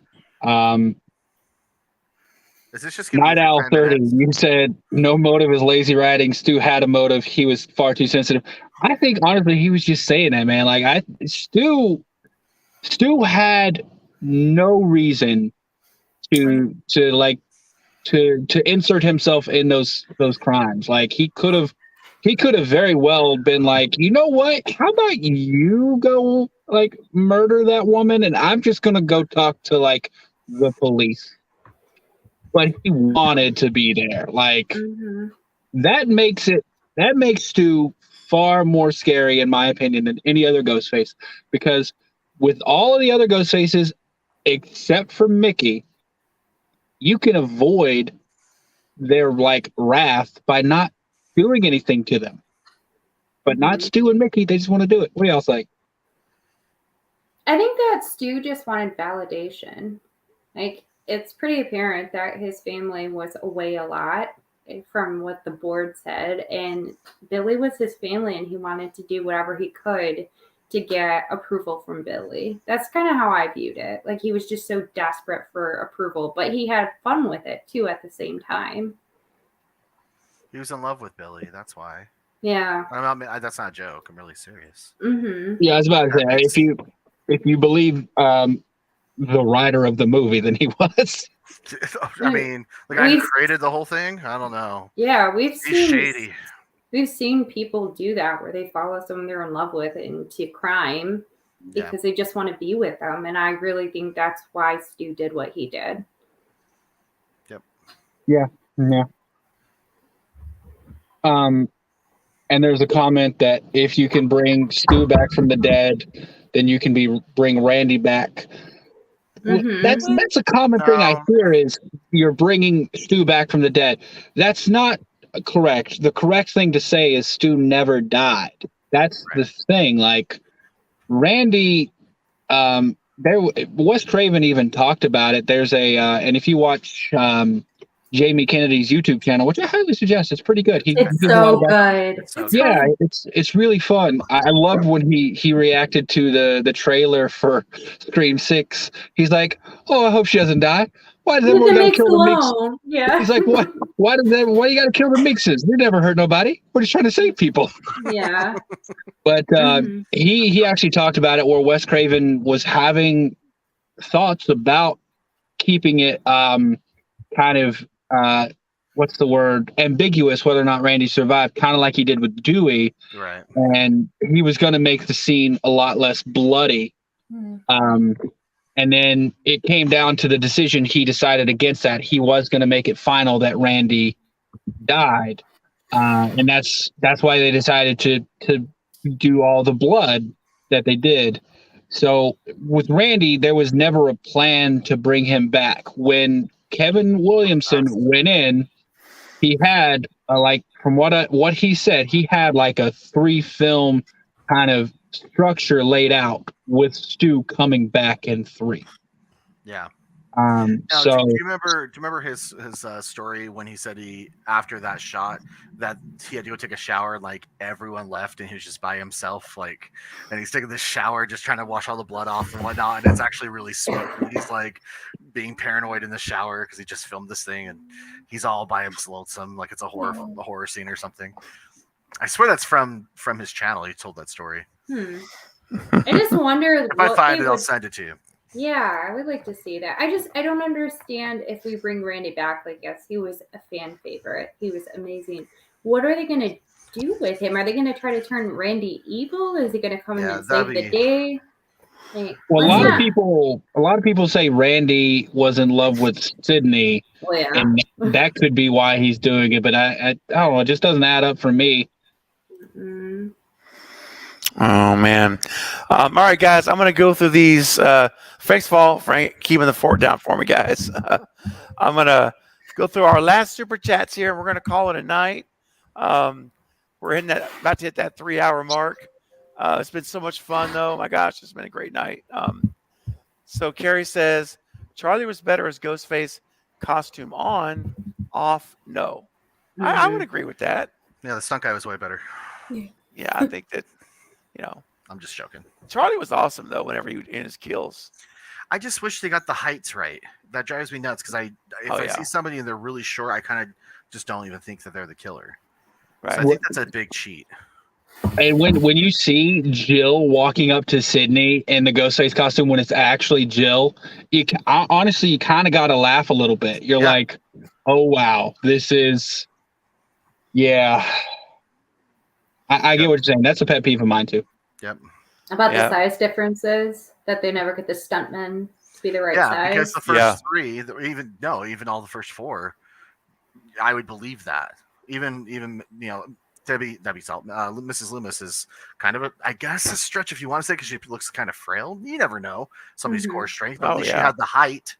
She had the right height on everything. But then you have these little kids running around, but when they're the killers, they're up here. Yeah, I mean, Scream 1, 2, and 3 to me are they're flawless. They're like they passed the smell test. Oh, sorry, I meant to say that. Sorry. Yeah, 1, 2, 3. I think 1, 2, and 3. That's it. Sorry. There are no issues. 4, we have to suspend some disbelief in 4. But I choose to do that because it's a horror movie. Whatever. I just want to whenever they're killing them, I want to enjoy the kills. Well, when you're supposed to be guessing who it is, though, that's where I get like. Oh yeah. If it was just like a horror film, like maybe Michael Myers bounces a little bit or something, like that's one thing. But when you're supposed to be, it's a whodunit. Right. That's a bit of a cheat. It is a cheat. It's a way to keep us off balance, so that we won't guess. If they make Tara the Ghostface in this ridiculous. One, they need to make sure the person is tiny. Like her. Yeah. But then it's her, and I get why they do it. Well, that's true too. It's the same time. Then don't make it her then. Exactly. Yeah, make your Ghostface a person that is equally as tall as everyone else. Get average people. It's not that hard to do. Right. Yeah. Right. Well, Miss Gonza says for $2 super chat. Thank you, Miss Gonza. Could the therapist be Stu's dad? Sure. Why not? Absolutely. We can't discount it. Nope. We've never seen him. The least controversial one yet. I think we all agree. Yeah. Okay. His dad was probably loaded. Wealthy guy. Could have been a doctor. Absolutely. Yeah. I would buy it. It would not. I would not. I'd be like, oh my gosh, it's his dad, Stu's father. I'd buy it. Maybe a little young, but maybe. But I mean, not. But if you think about it, he's in his mid-60s, so. He'd have been in his 20s. No, he's all right. When he had Stu, right? Yeah, Henry Zerny's 63. 63, and he could be older than that in the show, though. Yeah, but I mean, okay, so in 96, Stu was 17. Say 17 is what I always say. Yeah. Okay, so that means he was born in say 79. Yeah. Yeah. Okay, so if the father needed to be 18, so 8. That would be 61. Huh? Which would be 91. if he was born in 61, that would make that works. Yeah, Yeah, He'd be young, but it's doable. Yeah. Yeah, as I say, like there's nothing illegal about that timeline. No. So It's certainly not Amber with Richie. The illegal. That was illegal. Oh gosh, no. So That's like jail time. yeah. So even if Henry's character was 65, then that means he could have had Stu at 21. So assuming Stu's the oldest child. So yeah, I think that timeline does add up. He could very well be. And that's one of the things I think about when they talk about bringing Stu back and him being older. I'm like, he wouldn't be that old. Like, look, like this guy's old enough to be his dad, and he's still in really good shape. Like, that's true. I think I just picture Sydney and Gale being around the same age, but like in actuality, they're not. Right. Yeah, Gale's older than Gale was like how much older was Gale? Because she was already like a successful writer and reporter. Yeah, it's just like Upper 3 20s. through 5. Yeah. Their ages they just appear closer in age. I always forget that there was that age gap at the beginning. At least I'm 10. thinking like, oh, he's way too young to be like Gale's father, but in reality, I was thinking he's not the same age. Mid-20s, upper 20s. I think so. Yeah. I think that so Gale and Drew Barrymore were the oldest of like the main stars. Yeah. Yeah. Stars. Gale Weathers. It says Gale Weathers was born in 64. Yeah. That's my Drew She's in her 60s. Yeah, like it says she was born in 64, which would have made her 32 at the time of the Scream 1. Yeah. So she's like 10 years older than them. Yeah, about 10 years. If Sydney was 18, then that would make her 14 years older. Was she 18 or was she like in her early 20s playing a 16-year-old? Well, in real life, Sydney was 22 or 23. Okay. Playing 17. Yeah. Yeah, 17. So that's what I'm saying. I'm sorry. What I'm looking at, it's not reporting on Courtney Cox. This is saying Gale was born in 64. That seems really... I don't know about that, dude. Yeah. Yeah. Well, let's get to Eddie's super chat. Final super chat. Thank you, Eddie. I appreciate that, man. How would Gale and Sydney not mention Stu in 4 previous sequels if he was alive? Even a throwaway line like he's locked up. Love Stu, but it feels hokey. Yeah, there's a great answer to this question. Yes, there is. And the most obvious answer to me, Eric, I'll let you share because you actually presented on this on our People versus Stu Macher. Mm-hmm. So let's give the short answer for now because the People versus Stu Macher, we go into it in much more detail. Okay. A shorter answer is I agree with what you're saying if they knew he was alive. Yes. The key is that I don't think they know he's alive. Mm-hmm. Yep. So if they don't know he's alive, he's not going to be in anyone's thoughts in regards to this. So yeah, I don't think they believe he's alive. I think a lot of people think he's dead because he faked his death. It's very clear that his parents were affluent, to say the least, with that house and the boat and everything. Few people paid off. Some cremation. Keep in mind, this was the 90s. We didn't have like social media and like, surveillance like we do now. So it would have been much easier for someone to just disappear off the grid, leave California, go to a small town. Not too big a deal. Yeah. Yeah. So that's the short answer. And I think it's the right answer. I think that, you're not going to talk about someone you don't think is alive anymore. They're not in the equation. Mm-hmm. So great question. Thank you, Eddie, for that. And Eddie, by the way, I wanted to mention real quick, on the last show, I believe it was last Saturday. It was last Wednesday, I believe. Yeah. We were wrapping up and saying goodnight. And as I hit the end broadcast to turn off the stream, your super chat popped up as it was actually cutting off the stream. And so I wanted to tell you, thank you for your super chat last week, my friend. I did get it at the very end, but it was no way to me respond to you. So I just want you to know that I did see it, and I know that you sent it in, and I want to thank you for that. And for tonight as well, with another $2 super chat right here says Randy's kill, arguably best of the franchise. Shocking. Wow. Anyone have a feeling? I mean, I'd agree it was shocking for me. I like the boombox Shocking guys. for sure. The boombox guys that come around the van. That's who I liked in that. Yeah. I like unexpected. I'll say that. Like, I feel like the tension is always heightened in other scenes where you're like, somebody could die right here. In that scene, I was legitimately focused on like Randy's conversation to a point where I wasn't expecting anything to happen. And then when still kills me. I know. I agree. It was shocking. It was unexpected. All of the above. And still, I hate seeing it every time I watch Scream 2. I'm like, oh. Yeah. It's sad. I'm like, stay away from the van. Yes, don't go to the van. That was easier to take than Dewey's, though. I agree. Oh, yeah. I agree. I'm sorry. Sorry, quick question. Do you feel like anytime you're on the phone, which most people don't even do nowadays, but if you're ever on your cell phone, like, do you feel yourself like randomly just kind of walking and you think about it? Because I've literally done that and then stopped and put my back against the wall. Dude, like, I got to be safe. He doesn't want Dewey jumping on his back. That's who he is. And Carrie's coming in with our very last super chat of the night. Guys, this is going to be it. Unfortunately, I do have to go. But before we go, we're doing the super chat. And that leads me into the last thing. We're going to hear Sarah's theory. And I've been so excited all night.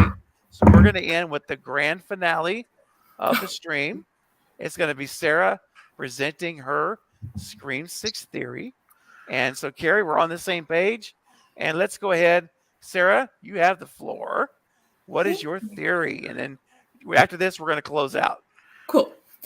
Yeah, so I know like a lot of people usually send in theories about like the killers and the motives and all of that. But I respect everyone's opinion. But I was seeing a lot of videos about how people are convinced that the shrine is Gale's. Mm-hmm. And to me, that math just doesn't math. So Gale would never call it a shrine, first off. A shrine implies worshiping something, respecting something, giving reverence to things. These are people she was actively trying to kill for the last 4 movies. She's not going to treat these robes with any kind of respect. She also said she wants them to die in anonymity. She's already felt guilty because she feels like her books in some way have gotten these people killed. She's not making a shrine. What I think happens is the attack in her apartment, she survives. And whether she ends up killing this Ghostface, because I think we can all agree the one that attacks her in the apartment is not the mastermind. The mastermind is the one on the phone. Right. So I think whether she ends up killing this Ghostface or someone comes and interjects because they've heard the gunshots, she survives it. And it's possible that like that's when he drops the key card to the shrine. Because I think the shrine is owned by the mastermind Ghostface. Okay. And that's the still we're seeing of her basically like investigating. Like it looks like she's breaking in, but she has the key card. So maybe she goes off, goes rogue like she does her own little investigation, finds the shrine first, which is why we see her there with nobody. Then when she figures out what she actually has, she brings everybody else back to see it. And of course, they would all be like, what is this? And she's like, it's a freaking shrine. Right. That's how I think the shrine comes into it. I don't think it's Gale's. That's awesome. Can I add something to that? Yeah. So yeah, definitely if they kill a Ghostface and Kirby's part of the FBI, because Kirby's in the background of that picture. The bars are like blocking her. Mm-hmm. Yeah. So that's how maybe Kirby's like, hey, Gale, I got this. Let's go check it out. Yeah. Just to add a little bit more to what you're saying. But that's what I'm thinking. It's just everything in my body is like, this does not belong to Gale. Yeah, I can see Gale holding onto stuff for evidence or even holding onto stuff so other people don't get it, but she would never display it with like the kind of respect that the shrine is made of. In the shrine, is there anything from the 5th movie in there? Yeah, yes. Well, Amber and Charlie's robes. Well, from the 5th movie. Well, Amber and Charlie's robes. But Richie. Richie's. Yeah, Amber and Richie. I'm sorry. I meant Richie and Amber's robes. Because if Gale was gathering different victim stuff, she'd have to gather stuff from Dewey. Yeah. That would be ridiculous, right? Yeah. So yeah, give a So that- shrine to the one who killed Dewey. Right. Wow. So that is my theory, which is kind of Yeah. just a theory against other theories. I like it. I'm with you. I 100% agree. I do not believe that's her shrine. I saw the stuff popping up on people's putting content videos out saying, I'm like, It's really? not fun though. It's so Come fun. on. I mean, it is Yeah, fun. I And love that's it. why I say I love every theory because Yeah. they're all possible. Yeah. But I don't think so either. So good job, Sarah. Good job. And My Paula, real first quick, theory. I love it. Keep them coming. That's great. Paula, you had one you want to share real quick as well about Kincaid. Oh no, I was just chatting with people in the chat. I know you have to get going, so I was just keeping the conversation going with them. Oh, well, I like it though. And that's why Sydney gets involved, right? Yeah, my theory is that Stu is actually in a rehabilitation program for teen killers. These do actually exist. Okay. And Dewey actually knows that he's alive. But he has to keep it a secret from everyone. So I think what happens in Scream 7, the opening, so not this one in the next movie, Kincaid is actually the opening kill. And Sydney is going through his stuff, naturally cleaning out her husband's office. She finds some classified files, and inside of those is Stu's file that states he is alive, he's in a program. And he is the mastermind, but it's more like in the show The Following, where he is behind bars, but he's still telling people what to do. I think that would be the best way to get it out there. Yeah. So wasn't The Following, that was Kevin Williamson, right? Yeah. Yeah. Wasn't that used? Didn't they use the elements of Scream 3 that were not used with Stu in prison being the mastermind? Yeah. So it's funny. He sold the script to Fox. Yeah. Yeah, he reworked the script. Can I say something really, really quick? Sorry. Super quick, and I really got to go. So super quick. Anyone I won't mention by name in the chat who just says that it's impossible to fake your death. Research fake deaths. They happen all the way into the 90s. Yeah. I mean they happen in the 2020s. Fake deaths are still happening. People disappear for like 10, 30 years.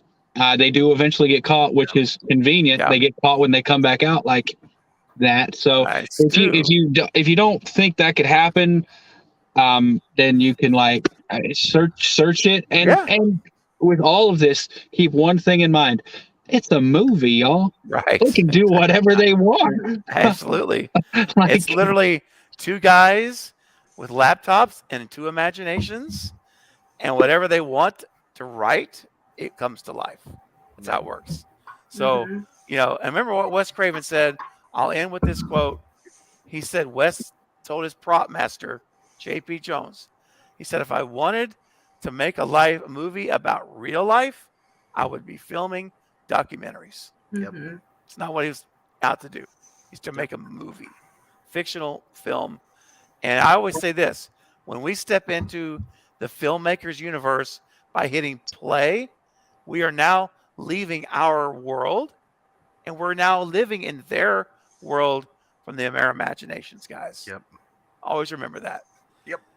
All right, listen, everyone. It's been so much fun. We went 3 hours. It's been great. I can still talk. You Which sound is a great. good sign. Which means I can make a video tomorrow for you guys. So, yay! That makes me happy. This was so much fun. Thank you, everyone who gifted memberships tonight. Bearded, Sarah, and everyone who became a member, whether through gifting or in your own. And for all your generous super chats tonight, much appreciated. Really enjoyed. Honestly, I enjoyed tonight so much because I could talk again. And this made it so much. And what a great panel. Everyone, so much love to Bearded, Sarah, Brett, and Polar. Be sure to subscribe to the Bearded Entertainment. Bearded, you're almost at 400 subs, right? 200. I got like 10, I got like 10 until I hit 200. Okay, guys, listen. Let's get Eric, the Bearded Entertainment, to 200 subs. He only needs 10 subs. There's 62 people still here. I promise you, 10 of you are not subscribed yet. I just guarantee it. So go and check out the Bearded Entertainment right there. Let's get him to 200 subs. Brett James Bishop at Shape of Halloween on Instagram. Yes. And shameless plug for Nate and Anthony, go back and watch Craven's video Yes. and find out what this is, because no Scream fan is a Scream fan without this stuff. You need this. Real quick, just want to throw it out there. Yes, thank you. I should have done that myself. No, you're I good. was promoting it on Saturday, and you can buy a copy of that on This Anthony's is bonus website. features from a documentary that didn't make it into the documentary, and there's Yes. Wes Craven galore stuff in here. Yes, it's amazing. So I own a copy. You guys need to own a copy. Obviously, Brett's got his copy. So we, what the Hair Club presidents say, I'm not just a client, a president, I'm also a client. Yeah, that's right. He puts his toupee on. Anyway, guys, seriously, y'all, I appreciate you. I'll be back Monday night for my Monday night live stream. And don't forget, next Saturday, which is kind of like the big show for the week. For me, it's like the big weekly show. I have Jacqueline Gertz, who is the stunt double for Mia Goth in the movie X. And she's Samara Weaving's stunt double in Ash vs. Evil Dead Season 1 and in the movie Snake Eyes. So she has been in so much stuff. Oh, my gosh. So, guys, be sure you come back next Saturday for that. And it's going to be an incredible show.